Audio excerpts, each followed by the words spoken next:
Je vais demander aux personnes de bien vouloir s'asseoir.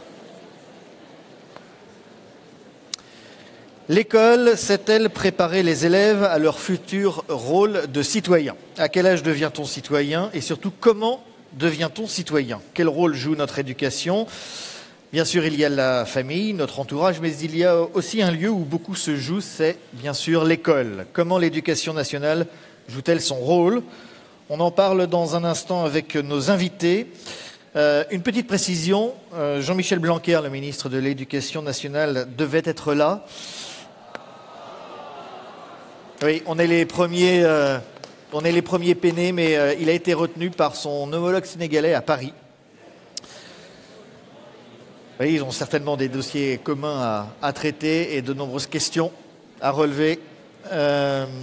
Donc Jean-Michel Jean qui va animer ces débats, qui est journaliste et qui correspond également, qui collabore avec le journal Ouest France, est allé l'interviewer et donc vous l'entendrez dans un instant. Je vais donc demander à Nathalie Mons, sociologue, présidente du Conseil national de l'évaluation du système scolaire, et à Philippe Mérieux, chercheur et spécialiste des sciences de l'éducation, de nous rejoindre. Et Jean-Michel, tu as la parole.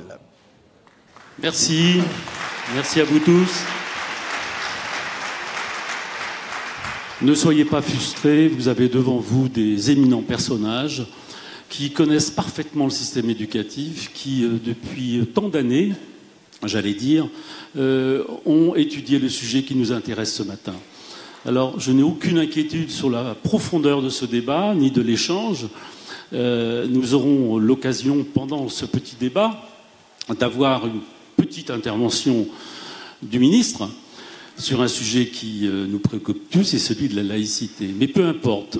Ce matin, quand nous avons démarré les débats, j'ai été, comme vous tous, assez interpellé par, dans les questions, les sondages qui ont été faits, par un point qui concerne l'école directement et la citoyenneté, c'est la montée irrésistible de l'individualisme. Vous remarquerez qu'en 20 ans, ça a progressé. Et c'est depuis 20 ans qu'on parle de plus en plus de citoyenneté. Donc il y a quelque chose qui, une corrélation de ce qu'on raconte, à savoir que la citoyenneté et l'individualisme s'opposent probablement à l'école et font en sorte de poser des questions souvent anxiogènes de la part des parents, des enseignants, sur ce que peut faire l'école, ce que doit faire l'école, et devant les sujets qui nous intéressent, en quoi l'école prépare tout simplement les citoyens. Alors Nathalie Mons, à ma gauche, est présidente du Conseil d'évaluation, du Conseil national d'évaluation scolaire. Je le vous dis tout de suite, c'est un conseil indépendant qui existe depuis de nombreuses années. Vous en êtes la présidente depuis 2014, je crois. Et vous avez autour de vous quand même 200 à 300 chercheurs qui bossent sur des sujets et qui intéressent directement l'école et dont s'inspirent certains ministres. Je sais que tout à l'heure, je recevrai ici Jack Lang, qui était ministre de l'Éducation et de la Culture. Il s'en est inspiré aussi. Mais en même temps, il y a un tas de travaux qu'on ne connaît pas, qu'on n'arrive pas forcément ici même, si Ouest France en parle ou d'autres journaux. En tout cas, on n'en sait pas la teneur exacte. Donc peut-être sur ce thème-là, et sur la question de l'individualisme, sur la question de la citoyenneté, puisque vous avez vous-même travaillé sur le sujet, vous êtes peut-être mieux à même d'introduire ce sujet et de répondre à la question. Prenez le micro, s'il vous plaît, Nathalie Mons, merci. Alors, vous êtes professeur des universités, j'aurais dû le signaler d'entrée de jeu. Donc, il y a un vrai paradoxe. Lorsqu'on regarde finalement l'état de notre citoyenneté, l'état de la citoyenneté des jeunes, ce Conseil national d'évaluation du système scolaire a mené un sondage très récemment pour essayer d'occulter, d'analyser cette citoyenneté donc auprès de l'ensemble des Français, donc jeunes, moins jeunes. Et on les interrogeait en particulier sur la capacité des jeunes à rentrer dans la citoyenneté. Et le résultat a été assez étonnant, puisque on avait un retour extrêmement négatif. Alors, des clashs d'âge qui avaient interrogé dans le sondage les plus âgés, puisque globalement, on avait 90% des gens qui nous disaient non, l'école ne prépare pas bien à l'entrée dans la citoyenneté. Mais ce qui était plus étonnant encore, c'était de voir que les jeunes eux-mêmes, sur la tranche des 18-24 ans, avaient une réponse qui était assez similaire. Ils étaient encore 85% de nous dire qu'ils ne se sentaient pas eux-mêmes prêts à rentrer pleinement dans la citoyenneté. Alors, je parlais de paradoxe parce que on a ces résultats, et de l'autre côté, il faut savoir que la France est le grand pays européen de l'éducation à la citoyenneté. On a vraiment une trajectoire historique d'enseignement de la citoyenneté à l'école, notamment au primaire. Il faut savoir qu'on est un des pays qui investit le plus en Europe en termes d'heures d'enseignement. Il y a très peu de pays qui, comme chez nous, ont une éducation à la citoyenneté qui parcourt toute la trajectoire scolaire, depuis le primaire, le collège jusqu'au lycée. C'est assez rare, par exemple. Si on regarde l'Angleterre, ça arrive au début de l'équivalent de notre collège. Si on regarde, par exemple, aussi les États-Unis, il n'y a pas de cours dans l'ensemble des États fédérés, de cours d'éducation à la citoyenneté. On apprend la citoyenneté en faisant, en s'engageant dans des projets citoyens. Donc nous, on a vraiment un investissement qui est extrêmement fort. Donc c'est peut-être ça qu'il va falloir qu'on regarde ensemble aujourd'hui. C'est pourquoi, à partir finalement d'un investissement qui est constant, qui est extrêmement fort, avec des cours d'éducation civique, des élèves qui sont censés aussi pouvoir participer aux affaires publiques dans l'école. Vous savez qu'il y a des délégués de classe, vous savez aussi qu'il y a des jeunes qui sont censés être investis, porter la parole des autres jeunes dans les conseils d'administration, par exemple, des établissements scolaires. Donc, pourquoi partir finalement de tout ce cadre qui, sur le papier, paraît finalement représenter un investissement collectif important? Pourquoi il nous semble qu'aujourd'hui, l'école ne prépare pas tout à fait à l'entrée dans la citoyenneté? Alors j'ai envie de vous poser tout de suite la question, mais pourquoi justement vous posez la question, mais est-ce que dans cette évaluation, on sait les raisons pour lesquelles il n'y a pas de corrélation entre l'investissement en termes d'horaire, quantitatif disons, et le retour qualitatif, puisque de part et d'autre, le système est brouillé par cette absence justement de lisibilité sur ce qu'est-ce que citoyen, qu'est-ce qu'être citoyen aujourd'hui à l'école ou en dehors de l'école. On se rappelle tous avoir été ou pas délégué des élèves dans les conseils d'administration. On se souvient de la manière dont les enseignants essayaient parfois, pas toujours, de nous encourager à prendre des initiatives. Qu'est-ce qui a changé depuis 20 ans? Est-ce qu'on va du bon côté ou comment l'observatrice que vous êtes analyse, vous êtes sociologue aussi, analyse non pas l'échec, mais l'absence de visibilité de ce qu'est cette citoyenneté? Alors, sur les dernières années, ce qu'on remarque vraiment, c'est une montée en puissance de cet investissement dans l'éducation à la citoyenneté. Par exemple, au lycée, de façon assez paradoxale, cet enseignement de l'éducation à la citoyenneté, il arrive assez tardivement, à partir des années 90, 2000. Donc ça, c'est aussi une grande singularité qui répond déjà en partie à votre interrogation. C'est-à-dire qu'on a un investissement finalement qui est assez faible en termes d'heures, en termes de présence de cette éducation à la citoyenneté, un investissement qui est assez faible dans les années qui précèdent l'entrée dans la citoyenneté.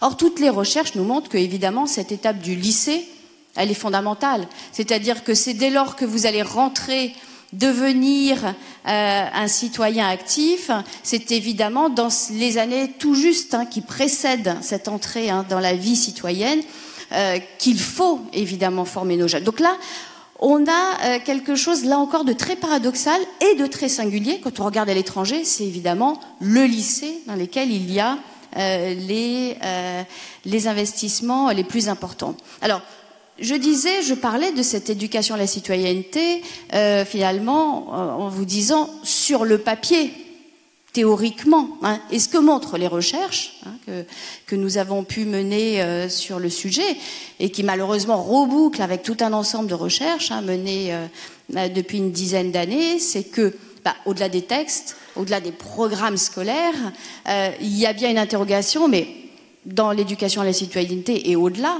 une vraie interrogation en France sur la mise en œuvre des réformes dans le cadre scolaire.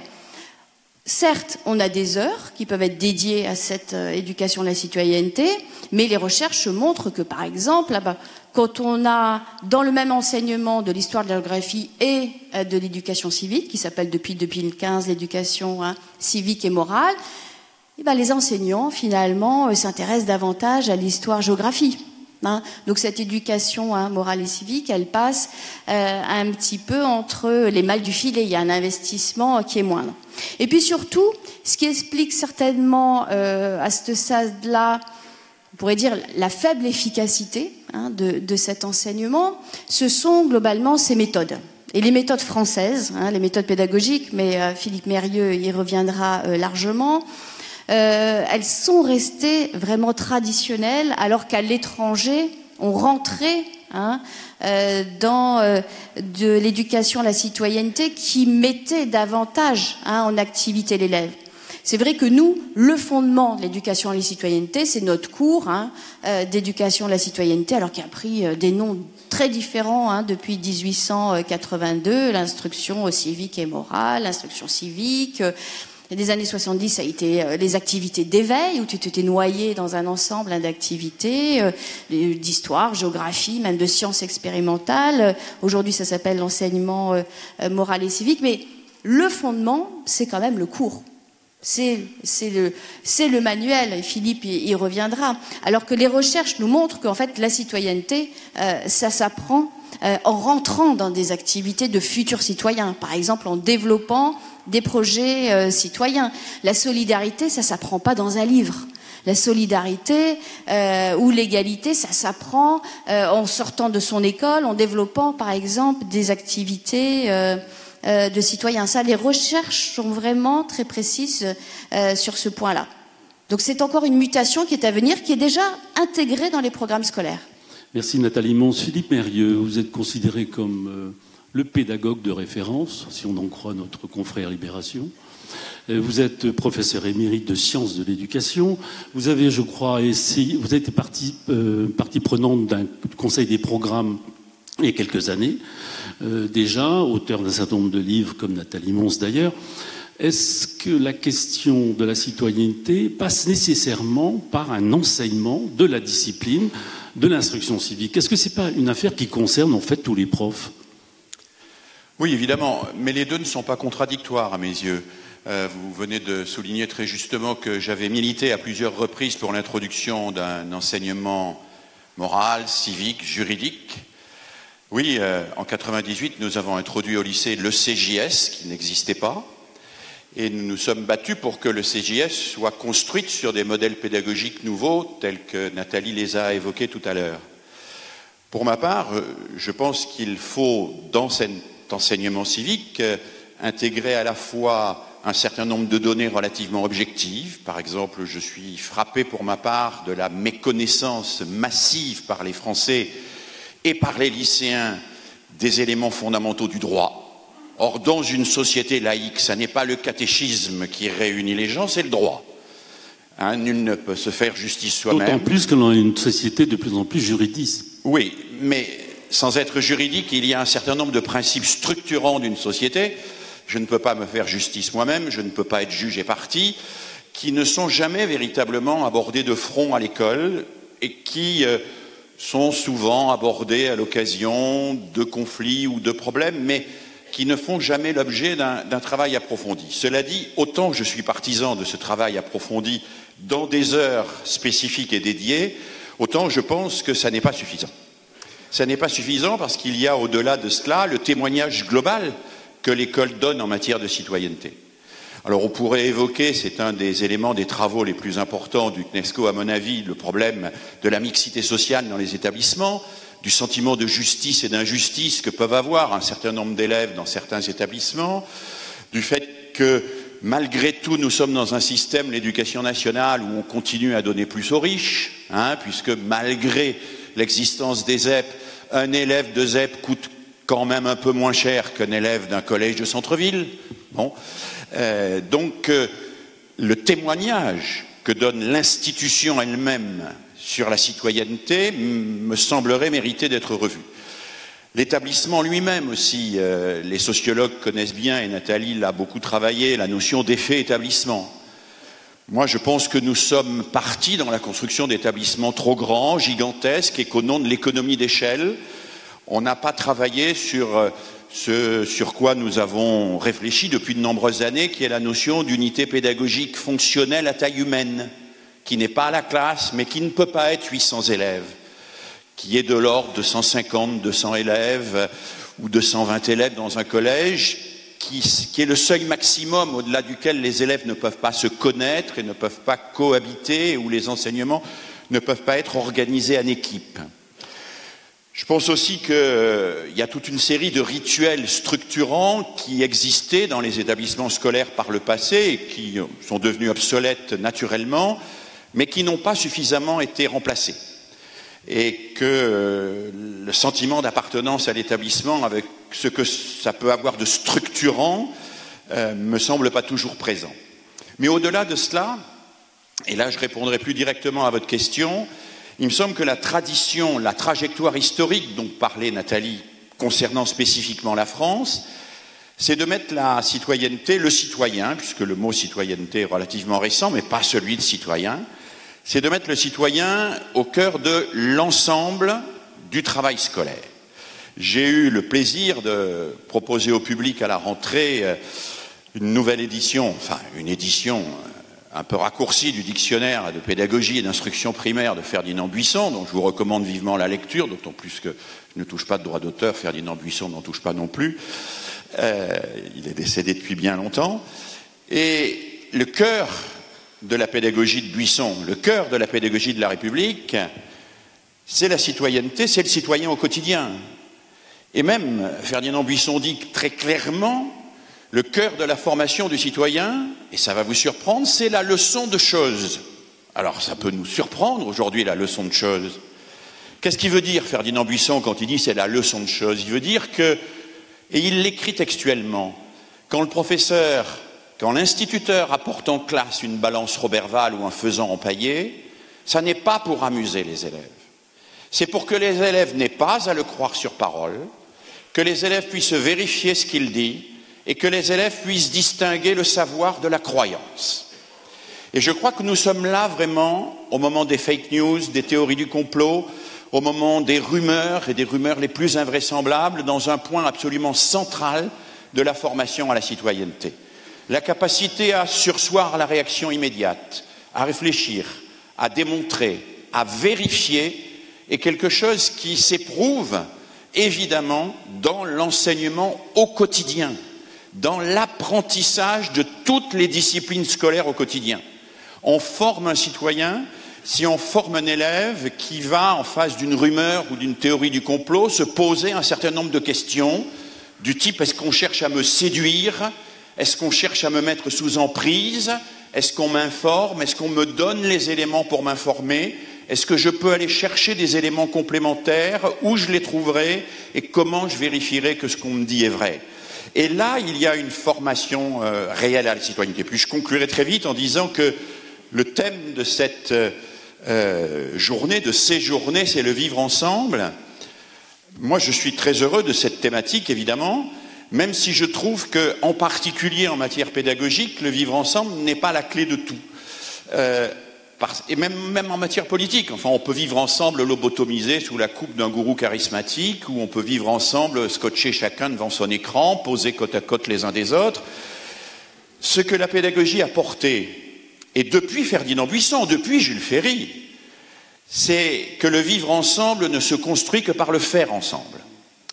Et Benjamin Profit, puis tous ceux qui ont travaillé sur l'éducation, le mouvement coopératif, ont montré qu'au cœur du vivre ensemble, c'est le faire ensemble, le construire ensemble, qui respecte la singularité de chacun et qui en même temps permet de chercher l'intérêt commun, de dialectiser en permanence l'intérêt individuel et l'intérêt commun, le goût de chacun avec le goût de tous, les problèmes de chacun avec les problèmes qui concernent tout le monde, c'est ce faire ensemble qui permet de dialectiser cela, qui est au cœur de la formation citoyenne. Et quand je dis ça, je ne dis pas quelque chose de neuf, c'est pas quelque chose qu'on aurait trouvé comme ça hier matin au pied du lit, c'est quelque chose qui est vraiment la grande tradition de la pédagogie républicaine. Mais cette grande tradition dont vous parlez, que vous faites incarner par Ferdinand Buisson, il y en a eu d'autres, hein, Jean Massé. Bien sûr, bien sûr. Mais donc c'est la Troisième République, c'est un esprit relativement humaniste par rapport à la question de la transmission. Est-ce que tout cela n'a pas été dévoyé dans une logique, disons, plutôt administrative, des réglementations qui n'en finissent pas et qui font à un moment donné que les élèves et les enseignants dont on parle toujours pas se sentent pas concernés finalement par cette transmission humaniste d'une certaine manière, comme vous êtes en train de le dire. Cette idée de prendre du temps, de consacrer ce temps-là de l'expérience, à de l'échange, est-ce qu'on l'a toujours cela? Est-ce qu'on a le temps? Est-ce que le système le permet? Oui, alors, vous posez une question absolument centrale qui est la question du temps. Pour le pédagogue, la question du temps est fondamentale dans la mesure où, et là, les neurosciences dont nous parlons beaucoup aujourd'hui confirment très largement cette hypothèse, la décélération, c'est la condition de l'émergence de la pensée. Quand l'enfant répond spontanément, sans réfléchir, il répond soit des représentations, soit des bêtises, soit des réponses qu'il connaît déjà. Et quand le maître interroge la classe et qu'il donne la parole à un élève qui a la bonne réponse et qui passe ensuite à la suite du cours, eh bien, il fait l'impasse sur ce temps nécessaire que doit avoir chaque élève pour réfléchir à la réponse et intégrer cette réponse. Je crois que dans un monde qui va de plus en plus vite, dans un monde qui est menacé de ce que notre collègue Bernard Stiegler appelle le capitalisme pulsionnel, ce qui active et suractive en permanence la pulsion consommatoire, dans un monde où on se précipite sur les fake news et où l'information est bonne quand elle est virale, parce que quand même il faut savoir qu'il y a un certain nombre de radios et de télévisions en continu qui choisissent leurs informations à partir d'algorithmes pour vérifier si elles sont virales ou pas, c'est-à-dire qu'ils les envoient sur Twitter et en fonction du nombre de retweets ou du nombre d'algorithmes, ils ne décident pas de l'information en fonction des enjeux politiques, des enjeux pour le monde, pour la planète. Il décide de l'information en fonction de son caractère viral pour lequel des algorithmes permettent de le traiter. Dans un monde d'accélération comme celui-là, je crois que l'école devrait pouvoir rester le lieu de la décélération, de la réflexion, et je vais même ajouter des mots qui peuvent choquer aujourd'hui parce qu'ils connotent des choses qui sont un peu anciennes, de la contemplation, de l'admiration, de la réflexion en profondeur. Et ça, les enseignants, ils ont du mal à le faire parce qu'ils ont le sentiment que quand ils le font, ils sont suspectés de perdre du temps, de ne pas suivre le programme, de ne pas aller jusqu'au bout, etc. Alors que non seulement ils ne perdent pas du temps, mais ils en gagnent. À chaque fois qu'on fait émerger de la pensée, on gagne du temps.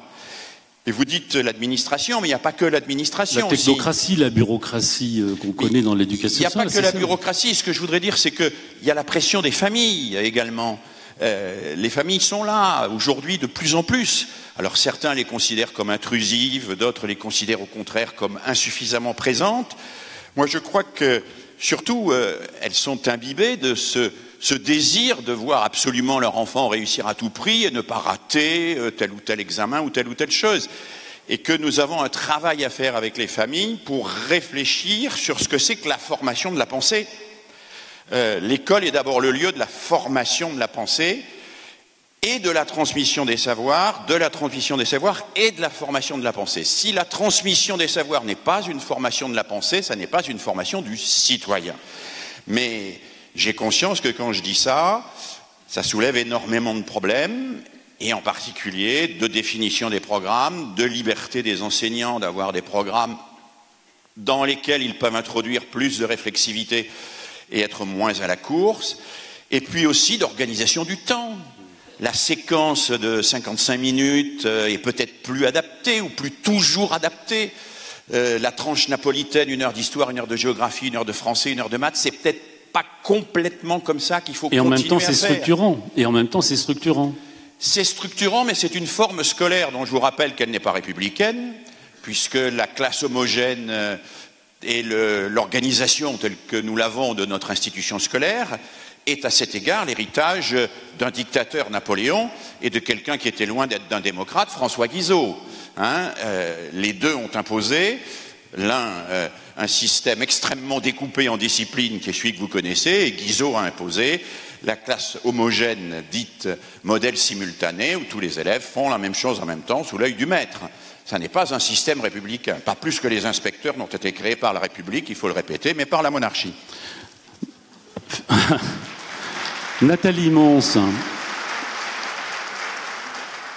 sur les propos que vient de tenir Philippe Mérieux, et pour aller un peu plus loin sur, non pas la notion de citoyen, de citoyenneté, mais des valeurs de la République, puisqu'on en parle tous les jours. Comment l'école aujourd'hui, et au-delà de ça, est-ce que l'école est capable d'enseigner ces valeurs de la République qui peuvent fédérer, homogénéiser, permettre justement cette émancipation que l'on attend des élèves quand ils sont adolescents? Est-ce que les valeurs de la République, la justice, le combat contre la discrimination, est-ce que l'égalité, la fraternité, la liberté, tout ça, toutes ces valeurs dont on se gausse en permanence, est-ce qu'elles sont enseignées, est-ce qu'elles sont comprises, est-ce que les enseignants sont vraiment là pour en parler? Je crois que oui, les enseignants sont vraiment là. Je crois. Il y a vraiment, lorsqu'on a fait ces évaluations sur le terrain, ce qui m'a marqué, mais qu'on retrouve dans beaucoup de domaines, c'est la multiplicité des initiatives. C'est-à-dire que vous voyez myriades d'établissements qui vont développer des projets citoyens, des olympiades de la pensée, des grands débats citoyens, etc. Donc il y a des vraies équipes qui se mobilisent. Mais vous avez compris qu'on vient d'évoquer la vraie difficulté de cette éducation à la citoyenneté, c'est que on doit petit à petit compléter cette éducation à la citoyenneté livresque, qui était la grande tradition française, par une éducation à la citoyenneté qui passe beaucoup plus par le faire.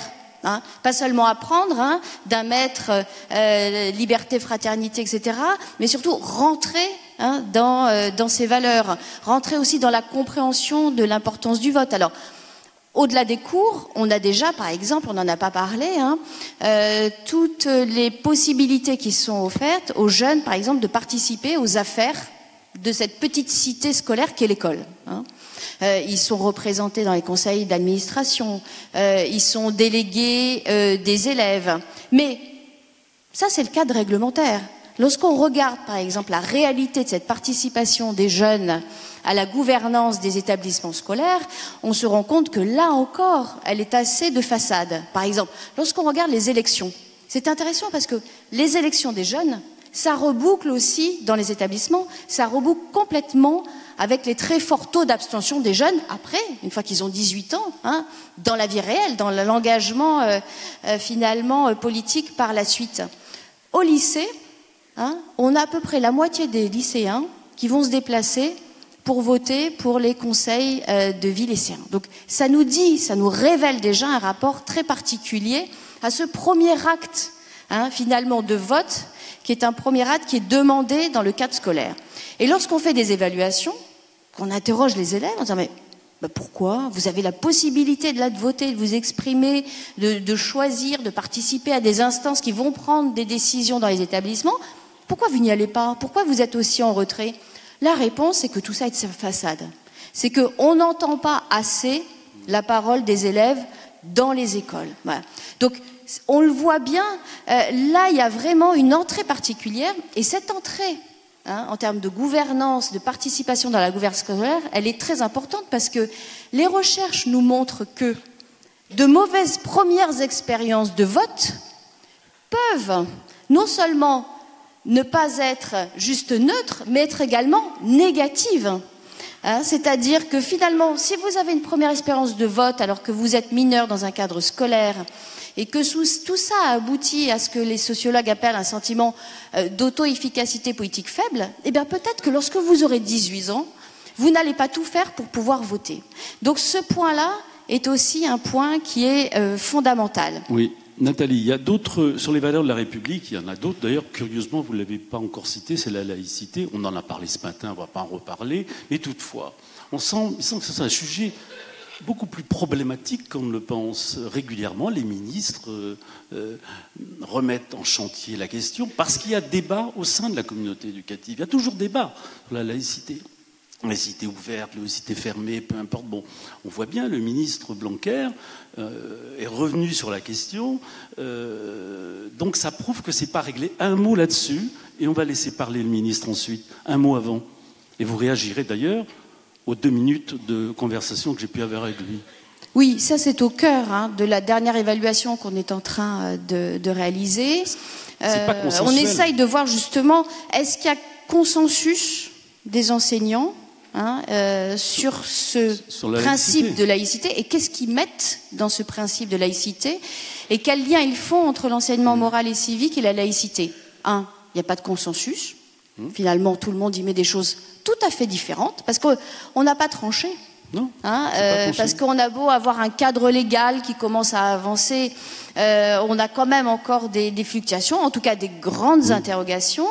Et les dernières grandes politiques, 2015, attentat, mobilisation pour les valeurs de la République, ça n'est pas toujours perçu positivement par les enseignants et c'est même parfois perçu en difficulté parce que organiser un débat sur la laïcité dans certains établissements scolaires, c'est compliqué. Si vous n'avez pas été formé, et ça on en parlera peut-être, le problème de la formation. Un mot là-dessus, juste un petit mot. Oui, moi je suis très très attaché à cette question de laïcité et je partage ce qu'a dit Nathalie sur le choc vécu par les établissements scolaires à l'occasion des attentats en particulier. Mais je crois aussi qu'on a intérêt à resituer la laïcité dans un contexte plus global. Là encore, on peut revenir aux sources. Puisqu'on disait la laïcité, c'est d'abord la capacité qu'a l'élève à distinguer progressivement le croire qui est du registre privé, du savoir qui est du registre public. Le savoir, c'est ce qui est partageable par tous. Le croire, c'est ce qui réunit quelques-uns au sein de communautés, d'affinités. Mais ça se construit au quotidien de la classe dès l'école primaire. La laïcité, c'est le respect de la différence dans la construction de collectifs où chacun peut effectivement parler du bien commun. Et le bien commun, c'est l'apprendre ensemble efficace dans la classe. Est-ce qu'avec les élèves, on en parle ? Parce que la question que vient d'évoquer Nathalie, c'est que moi j'avais fait une grande enquête, mais il y a plusieurs années, sur la démocratie lycéenne. Les lycéens disent, on nous consulte surtout, sur les bancs de l'école, sur les bancs qu'on met dans la cour, éventuellement sur l'arbre qu'on va planter, mais jamais sur ce qui se passe dans la classe. C'est-à-dire ce qui se passe dans la classe est complètement à l'abri du débat. Et même, nous, on ne ment pas à discuter le contenu du cours, mais on aimerait pouvoir avoir notre mot à dire, par exemple, sur ce qui est plus efficace comme méthode avec nous. Mais ça, on ne nous le demande jamais. Même en conseil d'administration, quand nous sommes élus et qu'on s'est débrouillé pour être élus, c'est la couleur des balustrades sur laquelle on nous fait voter. Et puis, juste un point de détail par rapport à ce que disait Nathalie, une enquête récente montre que s'il y a un lycéen sur 2 qui vote pour les élections de délégués, il n'y a quand même qu'un établissement sur 10 qui met en place une formation de délégués. Merci Philippe. Un mot du ministre maintenant que vous allez voir et entendre sur la réponse partielle ou totale à la laïcité. Ce Conseil des sages de la laïcité a pour vocation, s'agissant de l'éducation nationale, de définir les principes de la laïcité tels qu'ils peuvent exister concrètement au quotidien dans notre système scolaire. Parce que je suis attentif au fait que l'on doit avoir des règles du jeu claires et nettes sur ces questions, que trop souvent, les professeurs, les personnels des établissements peuvent se sentir désemparés par rapport à des situations où ils ne savent pas très bien finalement quelle est la réponse. Et pour ça, il faut des règles du jeu claires et nettes. Et puis, nous avons créé aussi des unités laïcité à l'échelle de chaque académie. Alors, on peut partir des référents à laïcité qui existaient précédemment, mais il s'agit là davantage d'un travail d'équipe avec un peu plus de moyens humains pour être capable notamment d'intervenir sur le terrain. C'est-à-dire d'être capable, là aussi, de répondre à des situations concrètes. Trop souvent, j'entends parler de professeurs qui se trouvent en situation de contestation du contenu même de leurs cours, par exemple parce que les élèves ont des convictions créationnistes, par exemple. Un professeur ne doit pas se sentir seul et désemparé. Il est même arrivé qu'un chef d'établissement se sente désemparé, donc que l'ensemble de l'établissement se sente désemparé. Il faut donc que l'académie, le rectorat, voire le ministère, soient en situation de venir en appui de cet établissement pour établir les règles claires et simples. On est donc dans une situation où ce que nous voulons, c'est de la sérénité. Ce que nous voulons, c'est que les règles soient posées de manière claire et nette, d'une part, et qu'ensuite elles soient mises en œuvre de manière claire et nette aussi, mais évidemment sans agressivité, sans aucune nervosité, je dirais, mais au contraire avec cette force tranquille qui doit caractériser la laïcité, dont je rappelle qu'elle est au service de tous. Elle est la garantie de la liberté. Et ça nous ramène à ce que vous disiez sur le socle de consensus. La laïcité, c'est la façon dont la République française a inventé un système où nous pouvons tous vivre ensemble dans le respect de la foi de chacun ou de la non-foi de chacun. Et c'est donc fondamental de la souhaiter pour nous tous, parce qu'elle est une garantie de liberté pour chacun. Si vous aviez un message à proposer à l'ensemble de l'Assemblée qui vous regarde en ce moment, en regardant l'Assemblée dans la caméra, qu'est-ce que vous leur diriez quand on parle de la citoyenneté? Je dirais que l'éducation et la citoyenneté sont l'affaire de tous. C'est un sujet qui nous concerne tous, quelle que soit notre position, qu'on soit parents, que l'on soit professeur, personnel de l'éducation, tout simplement simple citoyen. La question de la citoyenneté, c'est quelque chose, comme le reste d'ailleurs, que l'on fait vivre par l'exemple. Donc c'est notre manière d'être citoyen au quotidien qui dit quelque chose de la citoyenneté. Et puis c'est un sujet qui nécessite de l'optimisme. C'est-à-dire que nous devons parler de la citoyenneté, certes, pour parer certaines menaces, pour voir qu'il y a des risques tous les jours. Par exemple, la sécurité routière est un sujet de citoyenneté. Mais aussi, nous devons le voir de façon optimiste et positive. Je crois au modèle français républicain. Je pense que nous en sommes les acteurs. Je pense que l'éducation nationale est à la pointe de cela. Et nous devons, dans nos débats, dans nos discussions, dans nos différences, tout simplement faire vivre ce modèle républicain qui est un modèle justement de projection dans le futur avec de l'intelligence collective. Je le dis avec des mots modernes à partir d'un mot qui lui est antique, mais c'est justement cette conciliation aussi entre le passé et le futur dans un présent qui va à l'encontre de l'individualisme, dans un présent qui réussisse à créer de l'intelligence collective, et bien que nous allons réussir. C'est pourquoi mon message sur la citoyenneté, c'est un message en fait d'optimisme, parce que je crois en l'école de la France, et je crois que dans le futur, nous allons avoir de plus en plus besoin de professeurs, d'adultes en responsabilité qui amènent les enfants à grandir et à aller vers leur liberté. Merci, Monsieur le Ministre. Merci à vous. Votre réaction, Philippe Mérieux, est-ce qu'il y a quelque chose à commenter de ce propos? Est-ce que c'est un propos classiquement ministériel? Est-ce qu'on est dans l'effet d'annonce? Est-ce que ça va changer quelque chose? Non, je ne commenterai pas là les propos du ministre. Je partage à la fois ce qu'il dit sur la citoyenneté et sur la laïcité. Je crois que ce sont des valeurs structurantes et fondatrices. Je partage également très fortement ce qu'il dit sur l'exemple. Et je crois que ça, c'est quelque chose que l'institution scolaire doit absolument intégrer. C'est qu'on ne prêche pas la justice et la vérité dans une institution dont le fonctionnement reste opaque et qui reste massivement quand même beaucoup trop injuste. Okay. Alors, on va réinterroger Nathalie Mons, mais peut-être à partir de vos questions. Quelques questions dans la salle, oui. Le temps passe, je vois qu'on n'a pas le temps de parler de beaucoup de sujets, mais c'est la règle du jeu. C'est comme à l'école. Donc, on va aussi poser des questions. Et profitons-en et levez la main en vous présentant, si c'est possible. Alors... Ah, il y a moins de candidats que dans les autres débats. Ah oui, voilà, madame ici, est-ce qu'on peut lui donner le micro? Levez-vous, s'il vous plaît. Et de vous présenter en 2 mots qui vous êtes. Bon, moi, je suis simplement une maman d'élèves qui sont au lycée. Et je m'interrogeais notamment par rapport déjà au titre « Préparer les élèves à leur futur rôle de citoyen ». Et je me demandais si préparer les élèves à un futur rôle de citoyen, c'était pas déjà de les prendre déjà comme citoyens à l'intérieur de l'école.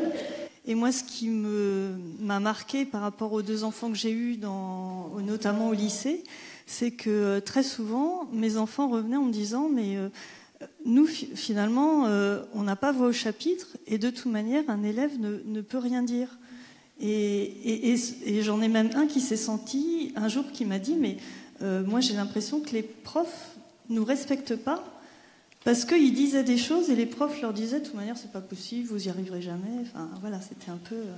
Et alors je me demandais si l'exemple, c'était pas notamment respecter les autres et peut-être respecter les élèves et les prendre comme des citoyens et peut-être ne pas dire il faut qu'on fasse descendre l'information et dire la citoyenneté c'est ça, mais que les élèves disent ce qu'ils en pensent et peut-être de ce qu'ils vivent sortir les éléments de citoyenneté.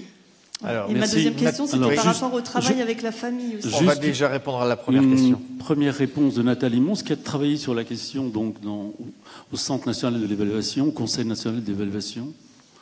Peut-être une réponse difficile et généralisée. Oui, tout à fait. Les constats que vous posez peuvent en effet se retrouver sur le terrain. Lorsqu'on regarde la recherche sur l'éducation à la citoyenneté, on voit que en France, la parole de l'élève, pour l'instant, dans les établissements, n'est pas encore totalement entendue. Mais je dirais qu'on est à la croisée des chemins. On vient d'une éducation à la citoyenneté où, comme vous dites, très finalement descendante. Il s'agit de préparer ce futur citoyen et on doit aller demain plutôt vers un accompagnement. Alors vous dites, est-ce qu'il faut prendre les jeunes comme des citoyens? Non, les jeunes jusqu'à 18 ans ne sont pas des citoyens.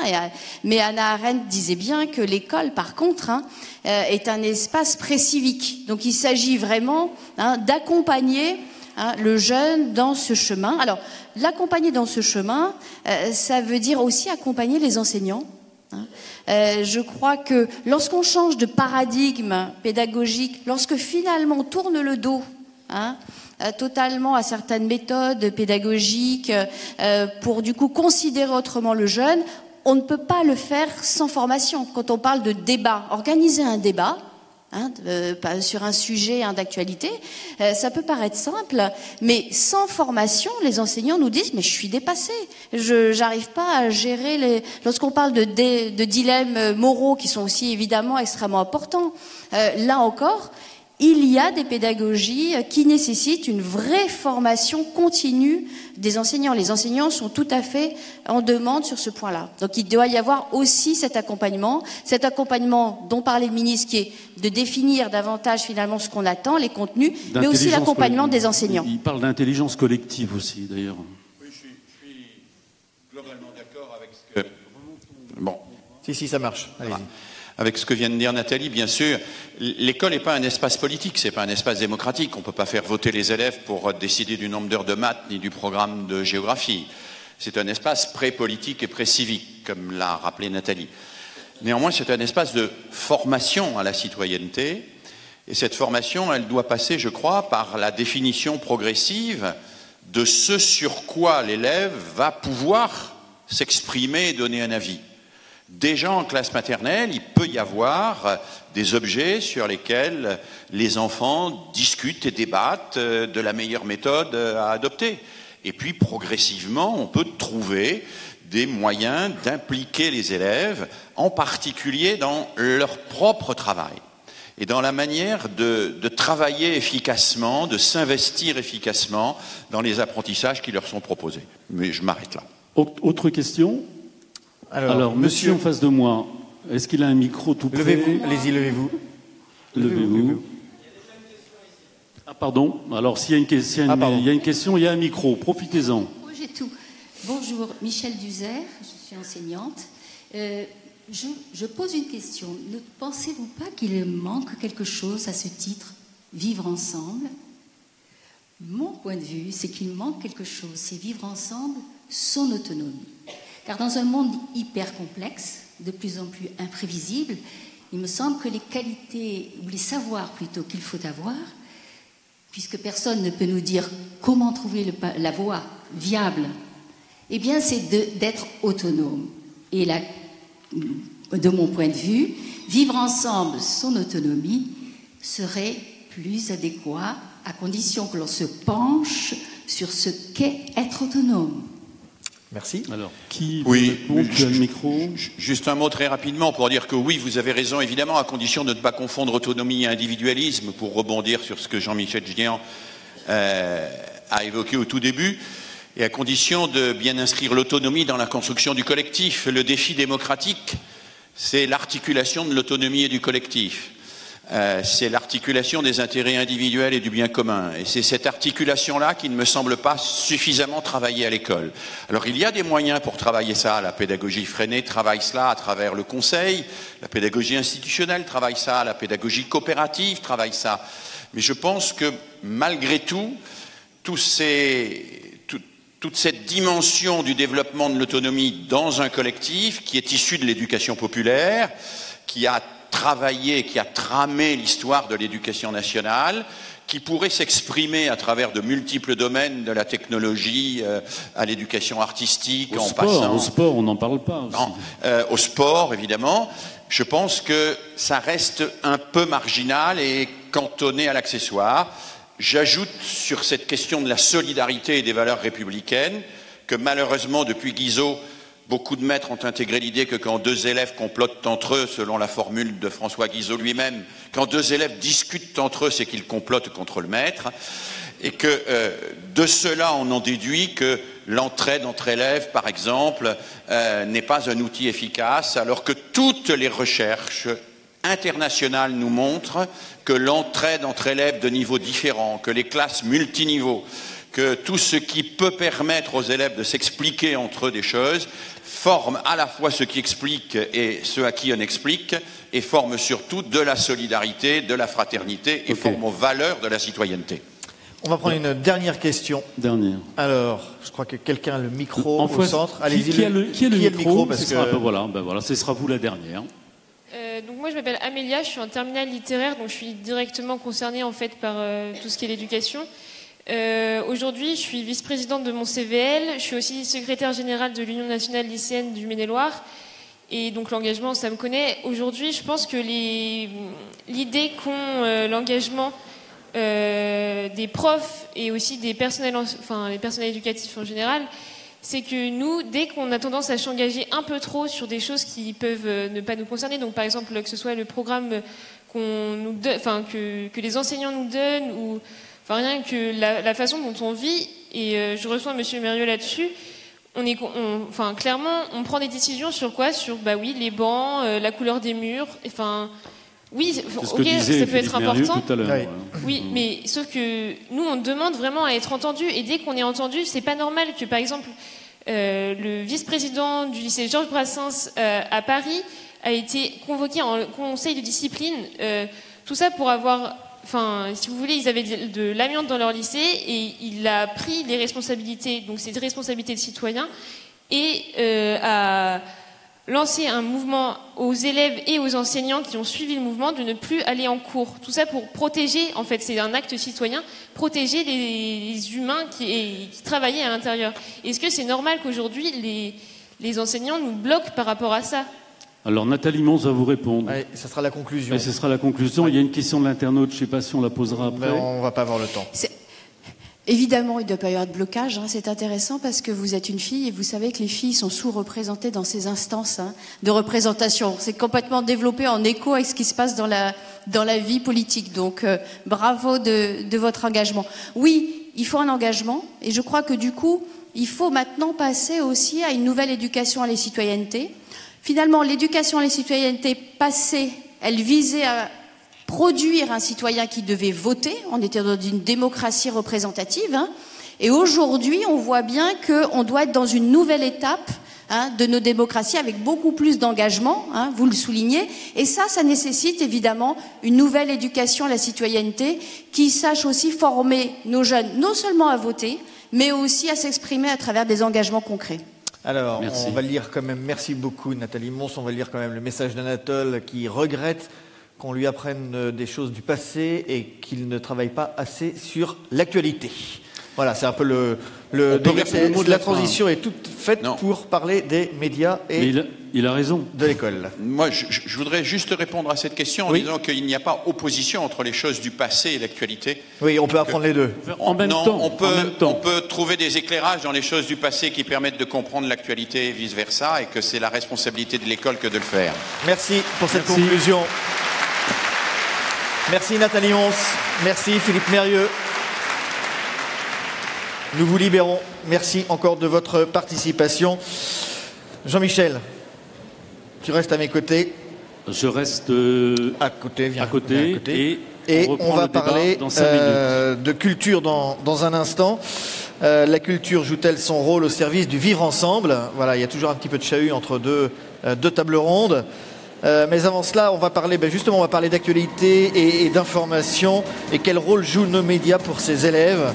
On va présenter les actions de Ouest France et de France Inter, qui est le partenaire radio de ces assises de la citoyenneté. Donc je vais appeler Emmanuel Davier de France Inter et Philippe Simon de Ouest France à me rejoindre. Emmanuel, bienvenue.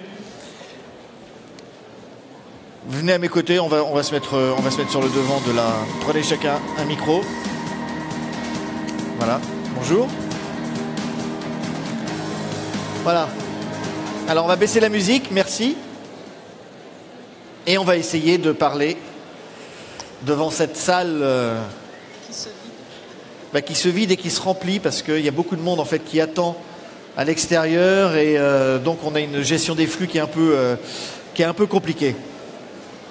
Voilà, on va quand même continuer d'avancer. Alors, Emmanuel Davier, vous êtes de France Inter? Jusque-là, c'est exact, je ne me suis pas trompé. Un mot sur ce que sont les actions de votre radio auprès des écoles. Alors, avant de vous expliquer en quoi consiste ce dispositif d'éducation aux médias et à l'information... Parlez bien fort, oui. Mais je pense qu'il faut... Et c'est un exercice. Oui, mais si on attend... Non, allez-y, il y a beaucoup de gens qui nous écoutent, de toute façon. Pardon? Oui. Allez-y. Vous pouvez répondre, hein, je crois que c'est... Oui, sinon, on va pas y arriver. Oui. Ok. Oui. Non, avant de vous présenter ce dispositif, j'aimerais, c'est un peu la règle chez les journalistes, poser une question à la salle. Quand avez-vous l'occasion de voir des reportages dans les médias consacrés aux jeunes qui grandissent dans les quartiers défavorisés? Je vous laisse 10 secondes pour réfléchir, mais la réponse, elle est assez simple. En général, des reportages leur sont consacrés lorsque des policiers sont agressés, des voitures sont brûlées, des trafics de drogue ont lieu dans des halls d'immeubles, ou bien lorsqu'il y a des phénomènes de bavure. Alors c'est une réalité, mais c'est un prisme extrêmement réducteur pour se faire une idée des jeunes qui grandissent dans ces quartiers populaires. Et avec Interclasse, le dispositif d'éducation aux médias et à l'information, donc qui est un réel engagement citoyen de la part de France Inter, avec Interclasse, on leur donne une toute autre visibilité. Et cette visibilité, notamment, elle passe par la parole. On leur donne la parole et on constate que c'est ce dont ils manquent cruellement. Alors, Interclasse, en quelques chiffres, c'est quoi? On a une slide, vous avez le retour là, Emmanuel, si vous voulez. Oui, enfin, je les connais par cœur, les chiffres. Depuis le lancement d'Interclasse, alors il faut quand même expliquer que la genèse, ce sont les attentats de janvier 2015. Il a fallu attendre Charlie Hebdo et l'hypercacher, le meurtre des policiers, pour s'apercevoir que des jeunes remettaient en doute les faits et proposaient une toute autre lecture du monde, de ce qui se passait, parce qu'ils sont extrêmement imprégnés par des thèses conspirationnistes ou bien parce qu'ils se délectent des théories du complot. Ce que dénonçaient depuis des années des sociologues et des professeurs d'ailleurs, mais sans être entendus par l'institution. En janvier 2015, à France Inter, on a été extrêmement sollicités par des professeurs pour qu'on vienne en classe parce que ces enseignants se sentaient très démunis pour expliquer en quoi consistait la liberté d'expression et également se sentaient en manque de repères ou de moyens pour décrypter l'humour que les élèves mettaient en balance, l'humour entre Dieudonné et Charlie Hebdo. Donc on a créé ce dispositif d'éducation aux médias qui consiste à créer des équipes de journalistes qui pendant une année accompagnent une classe. Donc 4 journalistes et puis un étudiant de l'IPJ Paris-Dauphine puisqu'on est partenaire. 4 journalistes accompagnent pendant 1 an une classe. C'est un volume horaire de 40 à 50 heures pour toute personne participant. Et donc, depuis le début, nous sommes 800 à être impliqués, que ce soit des enseignants, des journalistes ou des élèves. Et si on devait dresser un bilan depuis la création de de ce programme, de cette initiative? Le bilan, c'est qu'on arrive dans des classes où se manifeste énormément de défiance à l'égard de la presse. Il faut savoir qu'on n'est pas du tout en terrain conquis, puisqu'ils estiment que nous sommes des manipulateurs et que nous relayons des informations que nous oblige à transcrire auprès du public le gouvernement. Donc on doit déminer tout ça, on doit leur expliquer les mécanismes de l'info, comment on trouve une source, comment on détecte une fake news ou bien comment on ne se laisse pas manipuler par des théories du complot. Et manifestement, puisque c'est un travail au long cours, il faut imaginer que ça dure toute l'année scolaire et surtout qu'on leur fait faire du reportage, et ça c'est extrêmement important, eh bien on constate que ces jeunes d'abord sont dans une reconnaissance du fait que l'on s'intéresse à eux, qu'on leur donne la parole, qu'on les laisse s'exprimer et qu'ils prennent donc confiance en eux. Et ça, c'est ce qu'on observe, puisqu'il y a des grands débats. Nathalie Mons parlait tout à l'heure de la difficulté dans les classes d'organiser des débats. Nous, on en organise à chaque séance. Ça les oblige à structurer leurs propos. Et l'un des enjeux d'Interclasse, c'est non pas d'expliquer à ces jeunes quoi penser, mais c'est comment développer leur esprit critique pour en faire précisément des citoyens éclairés. Et je leur ai dit, lors de la dernière séance, c'était cette semaine, et j'en terminerai là, en citant Alfred Sauvy, je leur ai dit que bien informés, les hommes sont des citoyens, et mal informés, ils deviennent des sujets. Voilà, et je pense que ça résume parfaitement notre action. Merci beaucoup Emmanuel Davier, Interclasse, opération de France Inter. Philippe Simon, pour Ouest France, les actions en quelques mots. En quelques mots, ça peut être facile parce qu'on a un panel très large. On commence avec l'info tous les soirs en numérique pour les 7-12 ans. C'est un site qui s'appelle Dis-moi tout News, qu'on a créé il y a 1 an. Il y a 5 infos qui sont en français et en anglais, et qui sont lues en français et lues en anglais par des anglophones, par des Français qui lisent de l'anglais. Les enfants peuvent réagir. Ils envoient un message, ils envoient un dessin, ils posent des questions, on essaye de leur répondre. Il y a la question de la semaine, par exemple, c'est qu'est-ce que l'État ? À 8, 9 ou 10 ans, il y a un enfant qui demande c'est quoi l'État ? On répond. Hier, on a répondu c'est quoi une ZAD ? Parce qu'on en a parlé, mais c'est quoi une ZAD ? Donc on a essayé de définir ce que c'est qu'une ZAD, qui est un jeu de mots d'ailleurs, on a essayé aussi d'expliquer que c'est un jeu de mots. Et ça, c'est le premier, donc c'est sur abonnement, c'est dis-moi-tout-news.fr. Le deuxième, c'est ce que vous voyez là, c'est l'actu en classe. C'est un site internet qu'on a ouvert qui est sur abonnement dans les écoles primaires et dans les collèges, où on met l'information à disposition des élèves et des professeurs 24/24, c'est-à-dire qu'une fois qu'ils sont abonnés, ils sont connectés, ils peuvent le consulter chez eux, au lycée, dans la classe, au CDI ou chez eux ou ailleurs. Et il y a le journal, il y a le flux d'informations, et chaque mois il y a un dossier qui est lié à l'actualité. Là, le dernier dossier, c'est le Panthéon, parce que Simone Veil doit rentrer au Panthéon dans quelques semaines, quelques mois. Et c'est un professeur qui nous a suggéré le sujet, c'est combien il y a de femmes au Panthéon. Donc on est reparti de ça pour raconter l'histoire du Panthéon à travers combien de femmes au Panthéon. Et on est maintenant dans une 50aine d'établissements dans le Grand Ouest, et ça démarre vraiment avec des professeurs qui apprécient beaucoup cet outil-là, qui apprennent à l'utiliser et qui nous font part de leurs échanges. Mais c'est pas tout, c'est pour ça que je vais prendre un petit peu de temps. On a aussi pour le lycée, cette fois, la tranche au-dessus, on a le journal des lycées, qui est une chose que nous avons créée nous. On a maintenant un journal des lycées numérique, et les élèves peuvent créer leurs journaux. Ils sont accompagnés par une trentaine de nos confrères journalistes, certains en activité, beaucoup de retraités qui consacrent du temps pour construire des journaux. Donc évidemment, tous les thèmes sont présents, et ça permet aussi, comme on le disait à l'instant, d'apprendre ce que c'est qu'une information, parce que quand il faut qu'on la traite, qu'on l'écrive, forcément il y a un moment à falloir vérifier, il falloir être sûr de ces chiffres, etc., etc. Et puis on a aussi un site qui est j'active pour Ouest France étudiants pour l'enseignement supérieur et donner des informations à la tranche d'âge d'après. Voilà. Donc à tous les niveaux, Ouest France est présent. Absolument, c'est une offre complète. Merci Philippe pour cette synthèse des actions de Ouest France auprès des jeunes. Merci à vous. Je vous libère puisque nous allons redonner le micro à Jean-Michel Jean pour parler donc de culture et du rôle de la culture pour faire de nous des citoyens.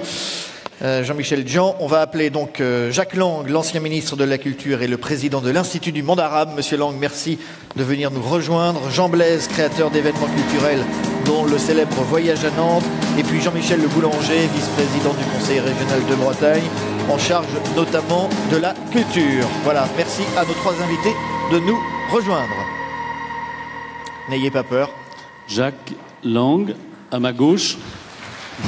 Merci. Allez-y, Jean-Michel Le Boulanger à ma droite et Jean Blaise. Voilà. Voilà, merci à vous trois de prolonger un débat qui finalement ressemblera à celui sur l'éducation et s'ouvrira au monde de l'art, qui est quand même quelque chose d'essentiel pour nous autour de la table et dans cette salle, j'imagine. Pour ce faire, Jean Blaise, que vous connaissez peut-être pas tous, mais vous connaissez tout ce qu'il a fait. Voilà, Jean Blaise, c'est quand même celui qui a inventé les Nuits Blanches, qui a inventé les Allumés à Nantes, le Voyage à Nantes, qui a été un opérateur, j'allais dire, très militant de la chose artistique pendant les années où Jacques Lang était au ministère, on en reparlera. Jean-Michel Le Boulanger, qui est vice-président de la région chargé de la culture, qui lui-même est un militant culturel, j'allais dire, de la première heure, puisque vous étiez responsable d'une MJC à Douarnenez, il y a très longtemps, mais vous êtes aussi professeur de géographie et vous avez créé ce master du patrimoine à l'Université de Nantes, et vous êtes quand même l'interlocuteur privilégié des artistes en Bretagne. Et puis, Jacques Lang, que je ne vous présente pas, j'oserais pas, je dois aussi dire que c'est aussi toujours un plaisir de pouvoir l'accueillir dans une table ronde. On s'est souvent rencontrés. Ça a été mon premier patron, si je puis dire, en 1982, puisque j'ai eu la chance de travailler à ses côtés. Et je suis très heureux qu'il vienne ici parler, témoigner de ce sujet qui nous intéresse. Non pas par l'éducation, mais par l'art. Qu'est-ce que, il me posait la question dans les couloirs, qu'est-ce que j'ai à dire là-dessus? Oui, quand même.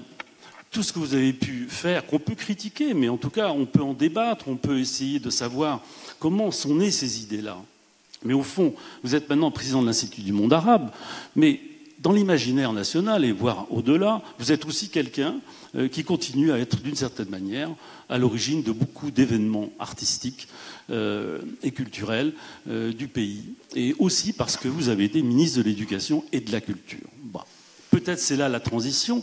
Comment l'art et la création peuvent-elles participer à l'idée qu'un enfant, un adolescent, puisse être à un moment donné citoyen à part entière, mais grâce aussi à son approche de l'art, à sa pratique artistique, à son regard au regard qu'il porte de la littérature aux arts en général?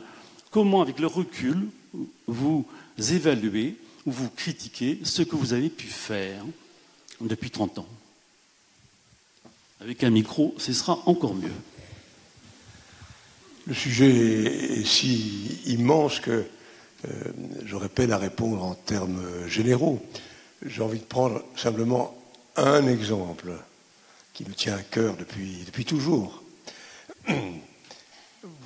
C'est la présence ou non de l'art et de la culture à l'école.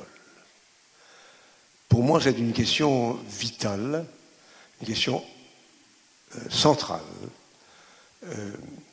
Je déplore que, malheureusement, trop souvent, l'art et la culture aient été relégués au second plan. Et je pense vraiment, d'ailleurs, les expériences concrètes le montrent, quand elles existent, que là où la culture, les pratiques artistiques, la pratique musicale, la pratique du théâtre, la pratique de l'art est présente dans un établissement scolaire, tout change. L'atmosphère, le climat, la relation entre les élèves, vouloir vivre ensemble, c'est ça aussi. La relation entre les élèves et les professeurs, la relation aussi des parents avec leurs enfants. Quand, par exemple, dans une expérience passionnante qu'on devrait généraliser à travers la France entière, l'expérience Demos, inspirée du Venezuela il y a 30 ans, et reprise aujourd'hui par Laurent Bell, directeur de la Philharmonie à Paris, on donne la possibilité à des enfants d'être confrontés à des instruments de musique très tôt. Et que ces instruments de musique, on fait en sorte qu'ils puissent les emmener chez eux. Ça change tout dans leur rapport aussi avec les copains, avec les voisins, avec les parents, bon, etc. Les choses changeront sur ce plan. Le jour où un gouvernement, comme j'avais tenté de le faire en 2000-2002, considérera que l'art et la culture appartiennent à ce qu'on appelle les fondamentaux, au même titre que le calcul, l'apprentissage de la lecture et le reste. C'est même parfois plus qu'un fondamental, parce que l'expérience nous montre encore la pratique d'un art. C'est un sésame vers les autres apprentissages. On le sait que, par exemple, la musique facilite l'accès au calcul, aux mathématiques. Confère des exemples en Europe centrale, en Hongrie ou au Japon. On le sait, la pratique théâtrale facilite l'appréhension de la langue, la maîtrise de la langue. Et puis, je dirais, puisque c'est le vivre ensemble qui est votre sujet du jour, une école qui est habitée par l'art et par la culture, c'est une école civilisée, une école de non-violence, une école du respect, une école où chacun se sent mieux dans sa peau. Voilà. Pour moi, c'est un thème central. Et ce qui serait fantastique, c'est qu'on se batte partout en France pour que cette revendication d'une généralisation de la pratique des arts et de la culture à l'école puisse devenir réalité. Pourquoi est-ce si difficile, monsieur le ministre? Pourquoi est-ce si difficile? On voit bien l'adhésion qu'il y a au principe. Et ça fait tellement d'années qu'on en parle et que les choses ont avancé, mais pas comme on le voudrait. Vous savez très bien, vous êtes le premier à constater, à critiquer même le fait que les artistes viennent pas si facilement que ça à l'école, que les enseignants ne sont pas forcément toujours les meilleurs ambassadeurs de cette question. C'est vrai, il y en a qui le font et tant mieux. Mais est-ce qu'on est arrivé au bout du chemin? Je ne partage pas du tout votre sentiment. Je ne peux parler que de l'expérience que j'ai conduite avec tout un groupe d'amis qui étaient des personnalités culturelles de haut niveau. Nous voulions justement que ce soit l'art et la culture au plus haut niveau, et non pas l'art au rabais. C'est quand on vise haut qu'on atteint large, et non pas en cherchant à racoler. Eh bien, dans cette bande que nous avions constituée, il y avait des gens comme Marc-Olivier Dupin, Scaretti, j'en oublie beaucoup, une douzaine, discipline par discipline artistique, du cinéma au théâtre en passant par les arts visuels. Eh bien, notre ambition, c'était, et ce devrait être, que, d'abord, ça fasse partie pleinement, je le répète, des matières fondamentales, que les programmes eux-mêmes incluent cette exigence, que les horaires eux-mêmes incluent la part réservée. Tout à l'heure, j'écoutais avec beaucoup d'attention le débat sur l'instruction civique. J'aurais eu envie de dire, mais peut-être que je vais choquer en disant cela. Je crois que la présidente du comité d'évaluation l'a dit, mais aussi Philippe Mérieux. On a eu tendance depuis 20 ou 30 ans, pour se donner bonne conscience, à multiplier, elle l'a dit d'ailleurs, je crois, le plus en Europe, les heures d'instruction civique à l'école, puis au collège, puis au lycée, avec des contenus touffus, inconsistants, qui ne créent pas l'impulsion, qui ne donnent pas réellement ce sentiment d'appartenir à une cité. Eh bien, tous ces horaires, souvent inutiles, croyez-moi, s'ils étaient en partie suppléés par des heures de pratique artistique ou de culture, changeraient y compris cette relation à la cité.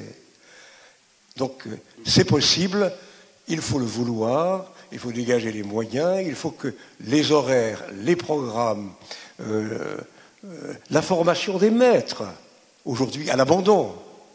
Aujourd'hui, à l'abandon, la formation des maîtres est aujourd'hui à l'abandon. La formation continue des maîtres, aujourd'hui en quenouille. Que tout cela fasse l'objet d'une transformation et accorde une place grandissante, je le répète, à l'art et à la culture. Jean-Michel de Boulanger, on sait peu ce que fait la région, ou les régions en général, sur la question liée à la culture. On sait en revanche que vous avez... les régions aident de manière assez substantielle toutes les activités culturelles et travaillent en direct avec les scènes nationales, les théâtres et ainsi de suite. Quel regard vous portez-vous sur l'éducation artistique dans une région comme la Bretagne ou les Pays de Loire aujourd'hui ? C'est au-delà de la question d'une région, au-delà de la question d'une collectivité, je crois qu'il faut toujours, et c'est notre responsabilité, élus, politiques, de réaffirmer un certain nombre de valeurs qu'il semble essentiel de devoir rappeler toujours. Ça ne va pas de soi, la présence artistique, le projet culturel, ça ne va pas de soi. Et il ne faut pas oublier d'où nous venons, il ne faut pas oublier 2 siècles de combat pour la création artistique. On croit que c'est une évidence, ça va de soi, l'artiste il est là dans la cité et il va aller dans les lycées. Mais ça ne va pas de soi. Jack Lang s'est battu pour les colonnes Buren, je prends un exemple, on pourrait en prendre beaucoup d'autres. Clémenceau s'est battu du poing et de l'épée pour défendre l'Olympia de Manet. Ça ne va pas de soi. Et aujourd'hui, je le dis parce que moi c'est quelque chose qui me navre très profondément. C'est que ici et là, un petit peu partout, de petits actes d'incivilité à petit acte d'incivilité, on attaque une œuvre d'art contemporain. L'œuvre d'Aurélie Nemours à Rennes qui va être taguée, un ouvrage dans une médiathèque parce qu'il ne plaît pas, qui va être arraché, un film qui, etc., etc. Combien d'exemples un peu partout en France? Alors avant de parler de la responsabilité d'une collectivité, je crois qu'il faut que les élus ont cette responsabilité de rappeler que le combat pour la liberté des artistes, il ne va pas de soi, et que certaines forces un peu sombres, un peu noires, sont là encore aujourd'hui pour faire taire les artistes.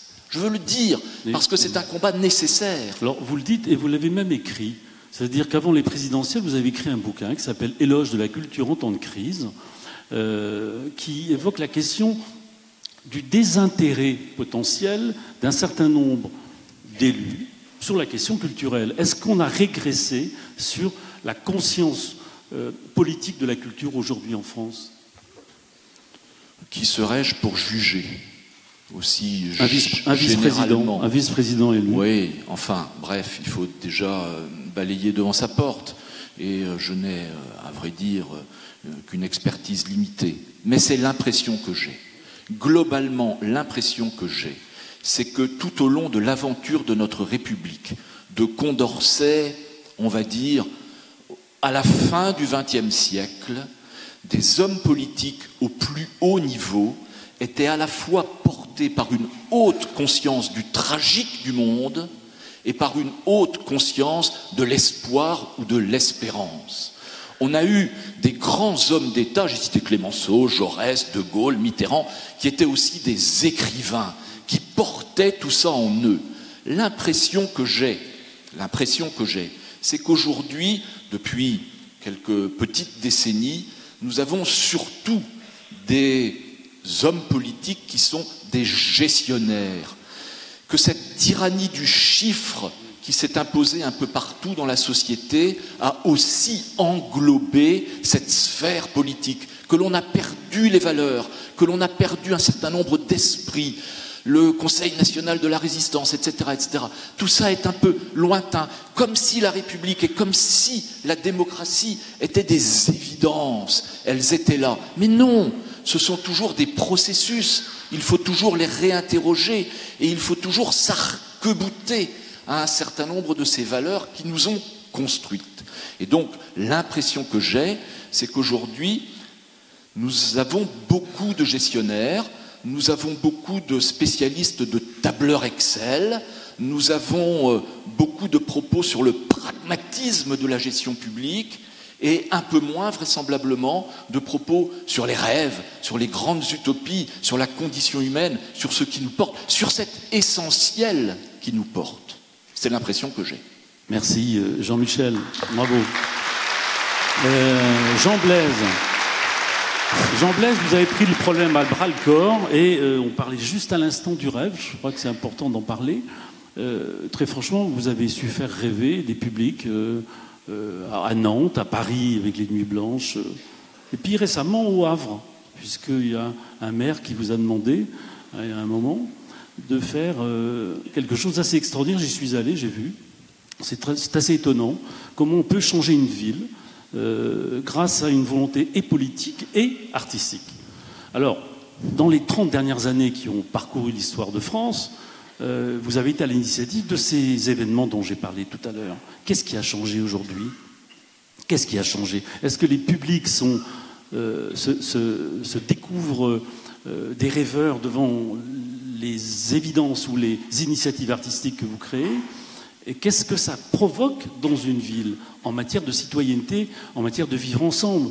Jacques Lang en a parlé, mais pratiquement ça donne quoi ? Je crois que vous parlez de la dimension politique de la culture. Moi, je viens des scènes nationales, de ce magnifique réseau des scènes nationales qu'on a créé en France, qui est exceptionnel, peut-être même dans le monde, de scènes nationales, de musées, de centres d'art, de toutes sortes. Bon. Et puis, au fil des années, des dizaines d'années, maintenant, on peut dire, on s'est aperçu que, à l'intérieur, c'était le contraire du vivre ensemble, c'était vivre entre nous. Au début, moi, quand j'ai commencé dans les années 70, on faisait tout, on allait chercher le public par le col, quoi, hein, on allait dans les écoles, les comités d'entreprise, toute association, on les obligeait presque à venir, quoi, dans ces lieux-là. Et puis petit à petit, on s'est fatigué. On a vu que les milliers d'enfants qu'on avait fait venir dans nos salles ne revenaient pas ensuite plus tard le soir pour les spectacles du soir. Bon. Mais finalement, en analysant ça, ça me paraît tout à fait normal. Bon, on a essayé aussi de faire en sorte que ces maisons de la culture, entre guillemets, s'ouvrent totalement sur la ville. Quand j'ai créé avec Patrick Bouchin le lieu unique à Nantes, dans une ancienne friche industrielle, d'abord on a commencé à penser au bar, au grand bar, on a commencé à penser au restaurant, à la crèche au dernier étage, au hammam au sous-sol, et puis après on s'est posé la question de la salle de spectacle et de la salle d'exposition, mais en pensant qu'il fallait absolument qu'elle soit modulable pour qu'elle puisse servir à autre chose aussi. Bon. Et puis on a fait en sorte que ce lieu soit ouvert de 11h du matin à 2h du matin, et tous les jours de la semaine, y compris le dimanche. C'est-à-dire que c'était pas une maison de la culture à côté de la vie ou à côté de la ville, c'était un morceau de ville, un morceau de vie. Bon. Mais malgré ça, avec mes collaborateurs, on a fait des enquêtes sur le public qui venait au lieu unique, qui étaient, somme toute, on trouvait très nombreux, d'autant qu'on était pluridisciplinaire, donc on additionnait des publics, des niches. Bon. Et puis on s'est aperçu que on touchait sur une saison 50 000 personnes différentes. 50 000 personnes différentes. C'est-à-dire moins de 10% de la population de la métropole nantaise. Moins de 10%. Mais on était heureux quand même, hein, c'est pas mal. Mais quoi faire des 90% hein, qui restaient? Bon. Et c'est quand on a pu sortir de nos lieux à l'occasion d'une commande politique qui était Estuaire. Jean-Marc Ayrault, maire de Nantes, Joël Batteux, maire de Saint-Nazaire, nous demandent d'imaginer un événement culturel qui identifie cette métropole, cet ensemble, qui était une métropole économique avant tout. Bon. Et donc là, on a décidé d'aller travailler sur ce qui relie les deux villes, l'estuaire, en faisant venir de grands artistes internationaux. Vous parliez de Buren, par exemple, Takashi Kawamata, Jimmy Durham, des artistes internationaux pour qu'ils aient du recul sur le territoire. Et là, on s'est aperçu qu'on allait au front. C'est-à-dire qu'on allait obligatoirement, et c'était pas vertueux de notre part, mais c'était obligatoire, parler, pour ce qui est de Kawamata à Lavaux-sur-Loire, aux chasseurs, à la Ligue de protection des oiseaux avec Bougain-Dubourg, au Conservatoire du littoral, aux agriculteurs, aux éleveurs, etc., etc. C'est-à-dire qu'on était de fait obligé de discuter, de négocier, de composer et finalement de convaincre ceux qui étaient dans cet espace public. Et moi je crois, pour finir, que oui, l'espace public est une solution. Il est hors de question de raser les maisons de la culture, ce serait ridicule et idiot, parce que ce sont des lieux de création incroyables. Bon. Mais il faut les ouvrir. Il faut non plus essayer de faire venir les publics à l'intérieur, mais faire sortir les artistes à l'extérieur. Et dans l'espace public, c'est un espace de confrontation incroyable. Même si on est souvent rejeté, souvent, on crée des polémiques, mais on explique. On dit les choses, et c'est là que le vivre ensemble, plus ou moins bien, en tout cas, se fait. Mais est-ce que ce public que vous essayez de toucher, qui ne viennent pas forcément naturellement dans une institution culturelle, vous le touchez nécessairement dans des événements? Est-ce que c'est l'événement qui crée le ressort final qui permet peut-être, d'ailleurs on va en parler sur un autre sujet, qui permet finalement au bout du compte de se dire, eh bien là on peut pousser plus loin le bouchon, on va dans les institutions culturelles. Mais au fond, il faut créer des événements pour ça? Je pense que oui, bien sûr, parce que l'événement ajoute la fête à l'offre culturelle, à la proposition culturelle. Quand on a créé Nuit Blanche à Paris, des milliers de personnes sont descendues dans la rue, on ne s'y attendait pas, on a été assez surpris. Mais même chose pour la fête de la musique qu'a créé Jacques Lang. Bon, et des gens faisaient la queue pour aller voir à la Sudac, dans une ancienne usine, une installation de Claude Lévesque. J'aimerais bien savoir combien de personnes font la queue dans un FRAC ou un centre d'art pour aller voir Claude Lévesque. Bon, ça change tout. Donc pourquoi ne pas en profiter? C'est une évidence pour moi. Jacques Lang, moi j'ai eu l'occasion de faire travailler mes propres étudiants sur la fête de la musique, vraiment un gros travail qui a été fait, et la surprise c'était de constater que le public qui pratiquait cette fête, on peut parler de pratiquer la fête, révélait quelque chose de peu attendu, à savoir s'intéresser aux autres musiques que la leur. C'est-à-dire que l'idée que cette fête de la musique, précisément, trouver des vertus, non pas forcément dans la pratique, mais dans l'intérêt du public de s'intéresser à la musique classique, au jazz, peu importe. Et est-ce que quand vous avez imaginé ça en 81, pour 1982, puisque la première édition de la fête c'est en 82, vous pensiez à l'idée d'une fête populaire, vous pensiez à l'idée qu'il fallait absolument que les instruments sortent de leur grenier? Est-ce que vous pensiez qu'il y avait un public qui n'accédait pas à la culture et qui pouvait peut-être par ce biais-là le faire? Au fond, c'était quoi le ressort? D'abord, je me permets de dire que vous avez écrit un très beau livre. Qui, moi? Oui, non, mais... Ah oui, c'est vrai. Ouais. C'est vrai, oui. Publié au Seuil, il y a quelques années, sur la fête de la musique, avec une préface. Il y a 15 ans. Oui, pour moi c'était hier.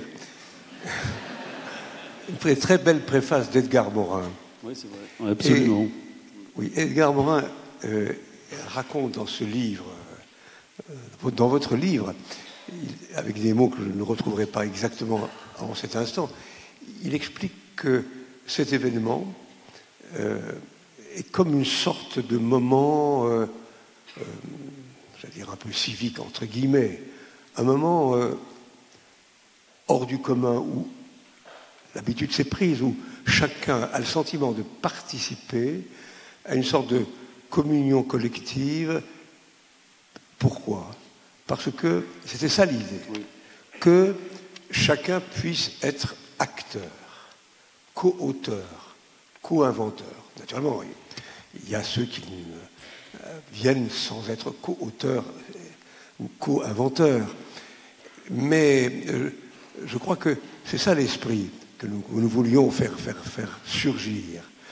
De même que Jean Blaise, à l'instant, disait très justement qu'on doit assurer une sorte d'alternance entre des moments artistiques recueillis, un centre d'art, un fonds régional d'art contemporain, une scène nationale, surtout continuer à les soutenir et ne pas par démagogie des rayés de la carte, et des moments où l'espace public, comme il a dit, est utilisé, investi. Ce qu'il a fait autour de l'estuaire est absolument remarquable. À l'instant, en arrivant ici, j'ai vu voyez-les si vous avez l'occasion, les petites miniatures réalisées par Pixit pour la parade de Goudes, pour le bicentenaire de la Révolution française. Là aussi, c'était à la fois une utilisation d'espace public, des Champs-Élysées en l'occurrence, des millions de gens, mais aussi chacun des participants, c'était pas un professionnel, c'était un acteur. Les 3000 ou 4000 étudiants chinois qui ouvrent la parade en 1989, quelques jours après Tiananmen, étaient des étudiants de Paris, qui, en hommage à leurs camarades tués ou réprimés à Pékin, ouvraient. Et chacun était acteur, chacun était co-auteur, chacun était inventeur. Donc voilà l'esprit de ce que nous avons imaginé dans ce domaine comme dans tant d'autres. Il y a dans notre système parfois trop de consumérisme. Et j'entends les idées se propager qui risquent d'aggraver cette situation. Il faut que les citoyens soient eux-mêmes associés, participants. Quand vous voulez créer par l'art le vivre ensemble, multiplions par exemple les possibilités de théâtre amateur, de groupes de musique amateurs, d'initiatives libres. Et croyez-moi, le vivre ensemble, vous le réaliserez plus facilement. Jean-Michel Le Boulanger, il y a aussi, c'est pas la peine de se le cacher, des formes d'intolérance nouvelles devant l'art qui se manifestent et qui sont souvent l'initiative d'élus locaux. Je ne vais pas les citer, hein, c'est pas l'objet, mais quelque chose qui souvent est consensuel. C'est pas forcément le cas de la Bretagne, hein, je dis en général. Enfin, les journalistes que nous sommes le constatons. Il y a des élus qui, franchement, considèrent que telle œuvre n'a pas sa place. Qu'est-ce qu'on fait devant ça? Comment réagissent les démocrates devant ce genre de situation qui perdure, qui gagne du terrain? Alors évidemment c'est marginal, mais cette intolérance existe. Vous êtes d'accord? Totalement. Et je peux citer. Allons-y. Je peux donner des noms si vous voulez. On est quand même assez régulièrement confronté dans toutes nos institutions, du moins dans beaucoup de collectivités territoriales, à des élus du Front National qui tiennent ce type de propos et qui le tiennent de la manière la plus claire qui soit. Nous ne souhaitons pas soutenir tel projet parce que nous sommes contre tel ou tel projet. On l'entend régulièrement. Et donc il faut toujours rappeler tous ces combats dont je parlais tout à l'heure, qui ont fait ce que nous sommes, qui ont fait cette République, qui ont fait cette démocratie, qui ne sont pas comme ça tombés du ciel un jour. Et ces combats-là, il faut qu'on les porte, il faut que nous continuions à les porter, ce que disait Jack Lang à l'instant. Or, le regret que j'ai, c'est qu'au nom du pragmatisme dont je parlais tout à l'heure, et au nom des difficultés budgétaires auxquelles nous sommes confrontés tous, eh bien nous abandonnons, ou beaucoup abandonnent ce combat, parce qu'il faut faire des diminutions de budget ici et là. Alors, eh ben, voilà, tout le monde y passe, et la culture comme d'autres peuvent y passer.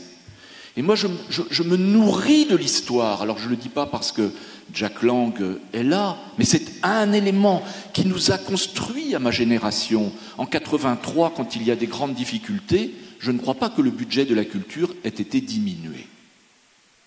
Voilà pourquoi le budget de la culture, alors qu'il y a de grandes difficultés, n'est pas diminué. Pourquoi en région Bretagne, depuis 2010, nous avons continué chaque année à augmenter le budget de la culture, alors que le budget global de la région, depuis 2 exercices au moins, diminue. Pourquoi?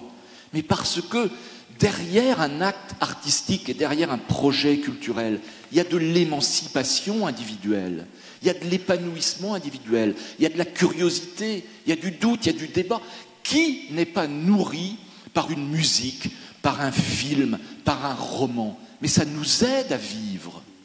Et derrière cette émancipation individuelle qui fait citoyenneté, derrière l'épanouissement individuel et les émotions que l'on peut ressentir devant une œuvre, eh bien, il y a aussi ce faire société ensemble, ce dont parlait Jean Blaise tout à l'heure, toutes ces grandes manifestations qui sont organisées dans l'espace commun. Ce sont des émotions partagées, ça participe d'une dynamique collective de territoire, ça construit des territoires, c'est du vivre ensemble. Et puis il y a un troisième élément, parce que je veux le dire, c'est notre actualité. L'émancipation individuelle et l'épanouissement individuel, c'est un combat.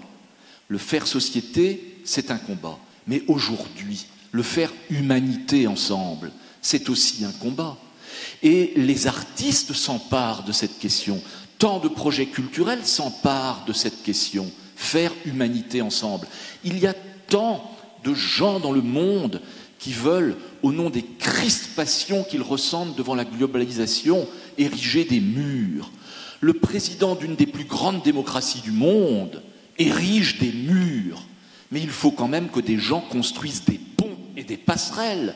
La méconnaissance de l'autre engendre la haine de l'autre. Et derrière, on a ces débats terribles, je trouve terribles, en termes d'humanité, devant ce que l'on appelle aujourd'hui des migrants, et que je n'oublie pas que jadis nous appelions des réfugiés. Les Espagnols qui arrivaient en France cherchaient refuge, fuyaient des bombes. Nous tentions de les accueillir, peu ou prou, plutôt bien parfois, plutôt mal parfois, mais enfin, c'était des réfugiés, des gens qui cherchaient refuge. Aujourd'hui, ce sont des migrants, on ne sait pas d'où ils viennent, on ne sait pas qui ils sont, ils seraient une menace, mais où est l'humanité là-dedans? Où est l'humanité? Donc l'émancipation, l'épanouissement individuel, le faire société ensemble, le faire humanité ensemble, ce sont des grandes utopies, mais ce sont des grands combats que portent tant et tant d'artistes et de tant et tant de projets culturels. Jean Blaise.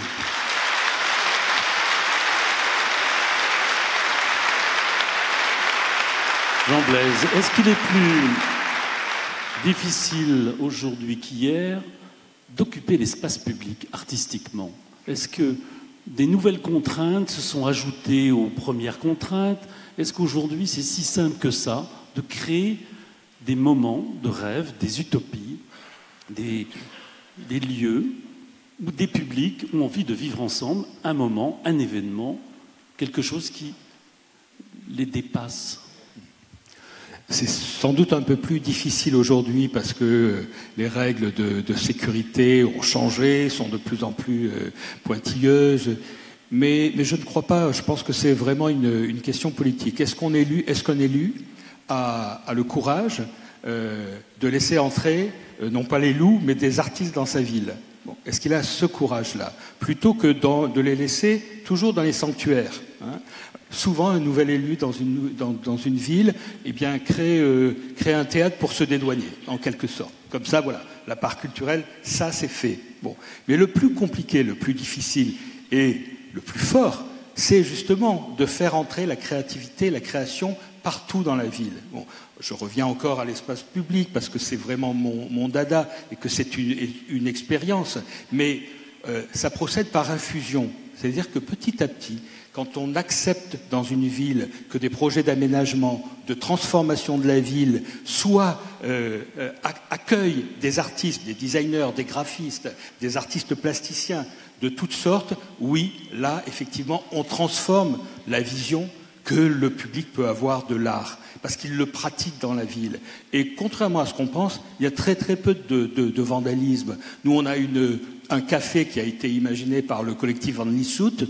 Bon, hein, nos vieux Babacool de 68 de Rotterdam qui ont créé cette espèce de chewing-gum bleu en plein milieu de la ville, devant l'école d'architecture de la Caton-Vassal, qui est absolument superbe, très bien dessinée, etc. Bon, Jean-Marc Ayrault, même s'il doutait, a accepté que Van Lieshout vienne créer ce lieu de vie là devant une école d'architecture magnifique, contemporaine, bon, qui est fréquentée par les étudiants et qui fait partie des signes de la ville. Quand on crée un playground aujourd'hui en plein centre de la ville, on fait appel à des artistes également. Bon, je pense que c'est ça qui va petit à petit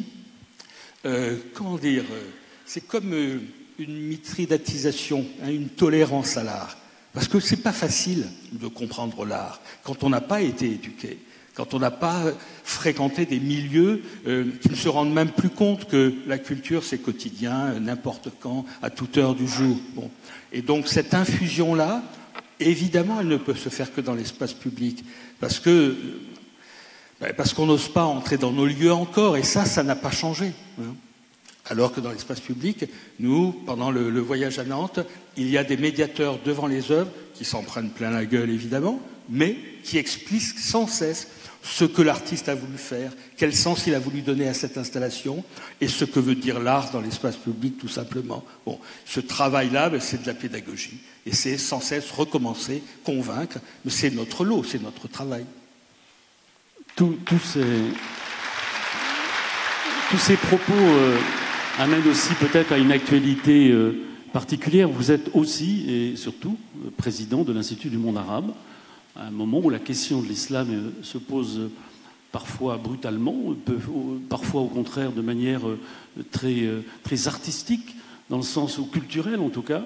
Quel regard vous portez aujourd'hui sur cette absence de connaissances réciproques des mondes, des publics, ou peut-être même des élèves, des lycéens ou des universitaires, sur ces deux mondes qui s'imbriquent naturellement dans les civilisations et qui, au fond, sont méconnus de part et d'autre. Est-ce que vous avez l'impression que l'Institut du monde arabe aide largement à comprendre l'islam, la culture de l'islam, quand on voit les initiatives récentes de la France pour faire un Louvre à Abu Dhabi, c'est quand même des idées extrêmement audacieuses.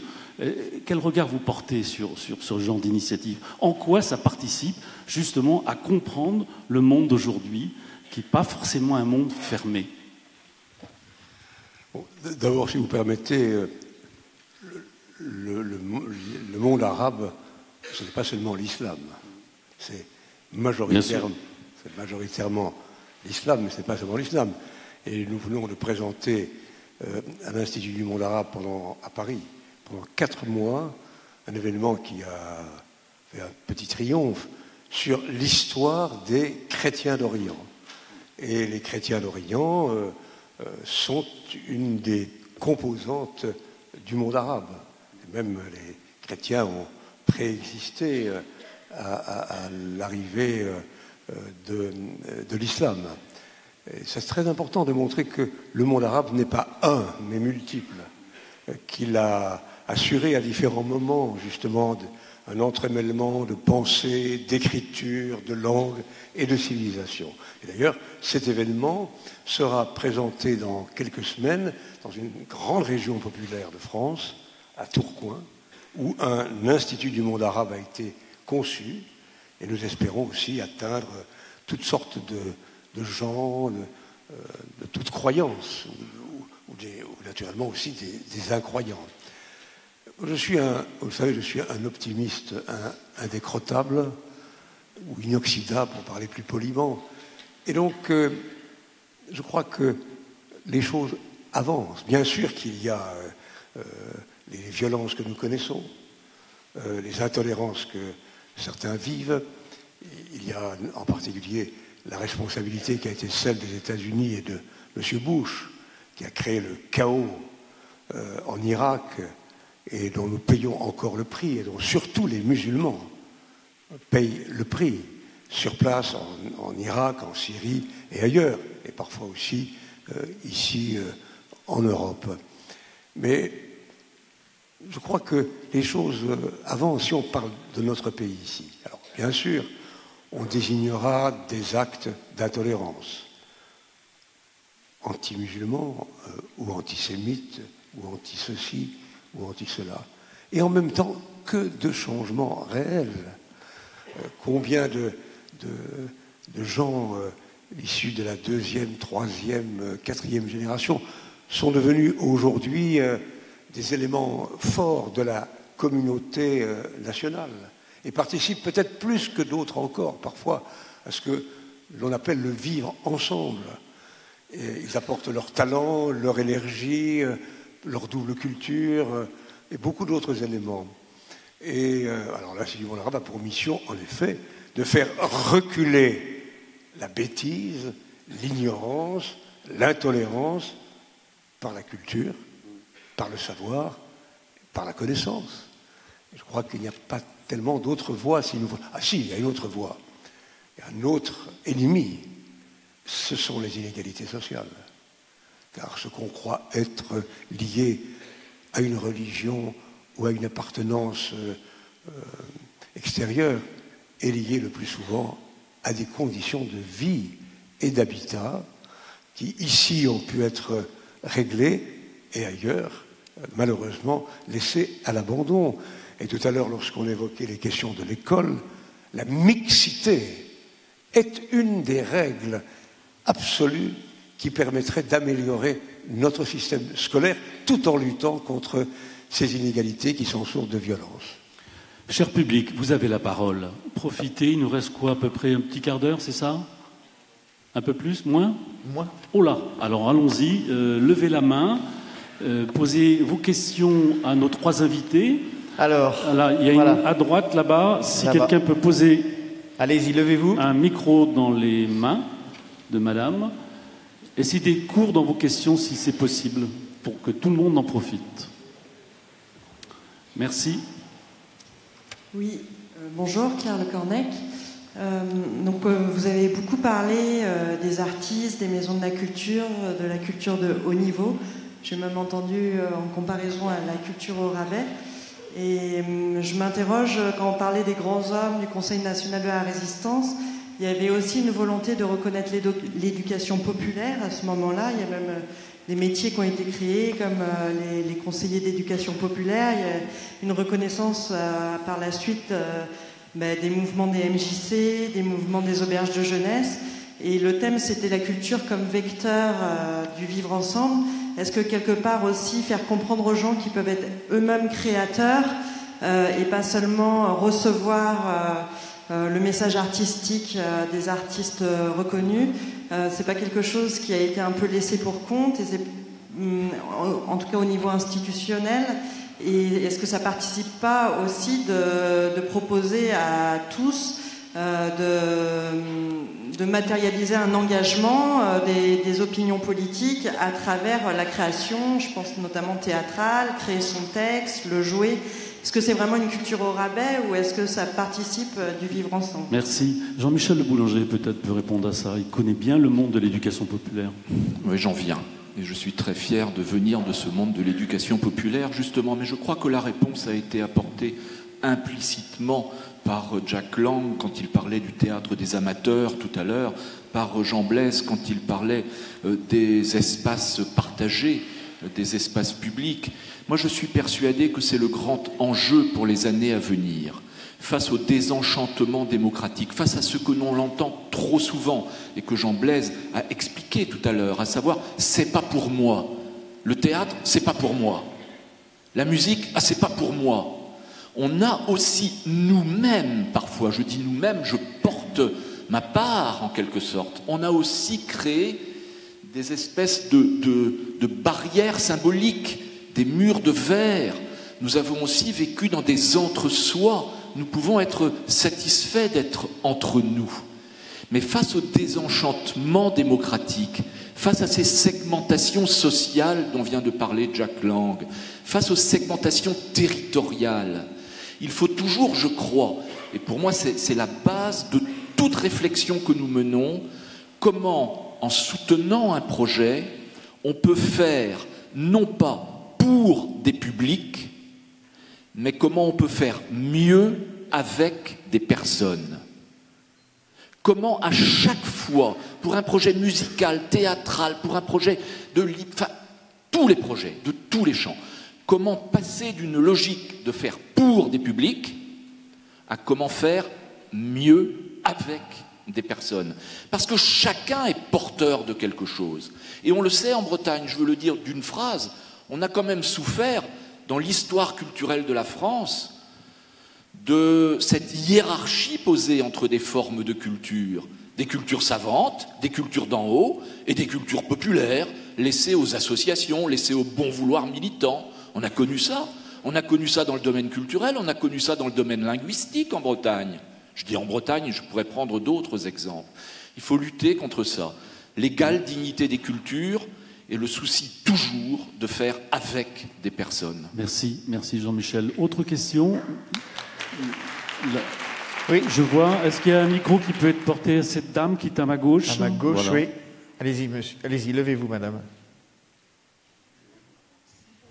Allô, allô. Ah oui, oui pardon.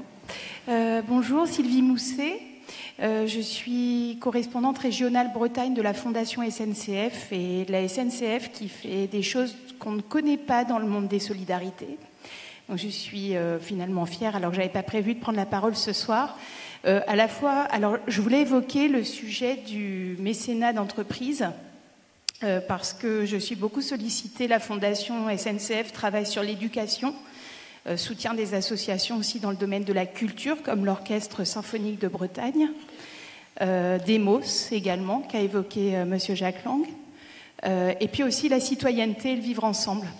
Et je trouve qu'il est compliqué pour une entreprise, pas plus SNCF que sûrement une autre. Il y a très peu de mécénat d'ailleurs d'entreprise. Je trouve qu'il y a peut-être des règles qui pourraient aider les salariés aussi, qui font du vivre ensemble à être partenaires étroits des collectivités et parfois j'ai l'impression qu'il y a une forme de défiance vous êtes une grande entreprise, il y a de l'argent ou vous êtes une petite, il n'y en a pas assez. Enfin voilà, j'ai beaucoup aimé l'intervention du conseil régional parce que je pense qu'on a besoin justement d'être en action simultanée ensemble pour aider les entreprises aussi à peut-être aider mieux la culture et faire savoir tout ce qu'elles font d'une manière économique pour le territoire. Merci. Merci. Jacques Lang, vous voulez répondre sur le mécénat? C'est quand même, a priori, un domaine qui a quand même progressé. Je me rappelle, il y a 30 ans, le mécénat, c'était... fallait surtout pas aller voir une entreprise. Maintenant, c'est quand même fréquent. Il y a quand même beaucoup plus qu'il y a 20 ans, en tout cas, de possibilités d'entreprises mécènes qui s'offrent, j'allais dire, au projet. C'est un peu vrai. La concurrence est rude, mais ça existe. Donc, de ce côté-là, en tout cas, sur le plan même légal, il y a des possibilités fiscales qui n'existaient pas avant. Donc, je crois que là, en tout cas, il y a une méconnaissance peut-être des entreprises qui sont mécènes et qui veulent mécéner, mais il y a des disponibilités, en tout cas, réelles, je crois. Alors, peut-être Jacques veut répondre sur le mécénat, non? La question de madame, si j'ai bien compris, ne portait pas sur le mécénat, non, je crois. Le rapport entre les projets et les entreprises. Non, elle évoquait, me semble-t-il, la question du rôle que les entreprises, par exemple les comités d'entreprise, pas seulement, peuvent jouer pour que les salariés eux-mêmes puissent, dans l'entreprise ou en lien avec l'entreprise, pouvoir accomplir une activité culturelle. Alors, il y a eu historiquement beaucoup de phases différentes et je me souviens que au tout début du mandat qui était le mien, nous avions multiplié, peut-être 2000, 3000, les conventions avec les comités d'entreprise pour qu'ils ne soient pas seulement des distributeurs de billets, mais au contraire soient des organisateurs avec les salariés d'événements, d'expositions, de création de groupes de théâtre. En effet, l'entreprise peut aussi être un lieu culturel. Je crois que c'était ce que madame voulait dire, non ?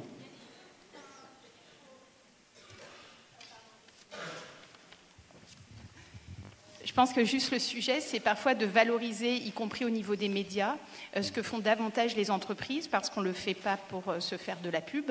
Preuve en est pour SNCF, en tous les cas, parce qu'on parle plus de nos trains en retard que du mécénat que l'on met dans les territoires. Excusez-moi, je ne prends pas les réclamations, quoique on peut se voir à la sortie. Oula, vous prenez un risque, là. Pardon. Non, mais... ça me révolte souvent en tant que salarié d'entreprise et fière d'appartenir à mon entreprise. On fait de belles choses et je parle de SNCF, mais il y a tous les partenaires qui sont aussi mobilisés dans cette journée et d'autres. Et voilà, je trouve qu'à la fois pour vous, Ouest France et d'autres, venez aussi nous rencontrer, vous le faites déjà, mais il y a plein de choses pour lesquelles on a aussi besoin de faire savoir ce que l'on fait. Alors, dernière question, et on merci en tout cas de votre intervention. J'allais dire. Dernière question. Est-ce qu'il y a une question ? Qui veut lever la main ? Il y a un monsieur, là, à ma droite. Alors, il n'y a pas de micro à côté. Prenez le micro, monsieur en haut à droite, qui avait déjà, je crois, posé une question tout à l'heure. Mais vous avez le droit une seconde fois. J'ai le droit Merci. Oui, alors, je m'adressais plutôt à monsieur le boulanger quand il a parlé de l'accueil des migrants.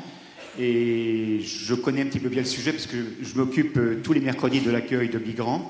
Et quand on parle de la culture vis-à-vis des migrants, c'est vrai qu'on essaie de leur faire connaître des spectacles, de faire différentes activités, mais leur problème n'est pas là actuellement. C'est comment vais-je obtenir des papiers pour pouvoir résider, avoir un visa, faire toutes les démarches administratives. Et là, malheureusement, le théâtre, tout ce qui est sculpturel, c'est pas leur propos, c'est pas ce qu'ils attendent immédiatement. Et c'est dommage. Et il faudrait peut-être un petit peu plus d'aide de nos politiques par rapport à cela. Alors, merci en tout cas de votre intervention. Sachez qu'il y avait une table sur les migrants qui était organisée dans l'autre auditorium. On ne peut pas organiser toutes les tables ici. Voilà, on va clore cette table ronde sur la culture. Jacques Lang, merci infiniment de votre participation. Jean Blaise, Jean-Michel Le Boulanger également. Merci Jean-Michel. Jean, merci à vous. Et donc c'est la fin des débats. Sachez qu'à 19h45, il y aura un concert avec le trio de jazz Philippe Duchemin. N'hésitez pas, il y a de nombreuses animations qui sont organisées à l'extérieur des auditoriums, village des partenaires, le carrefour des initiatives, les expos, la fresque de Chonu, les expos et les dessins en tout genre, et puis les figurines Pixie. Voilà, passez une bonne soirée et rendez-vous demain pour la suite des débats à 9h30 précise. Merci à vous et bonne soirée.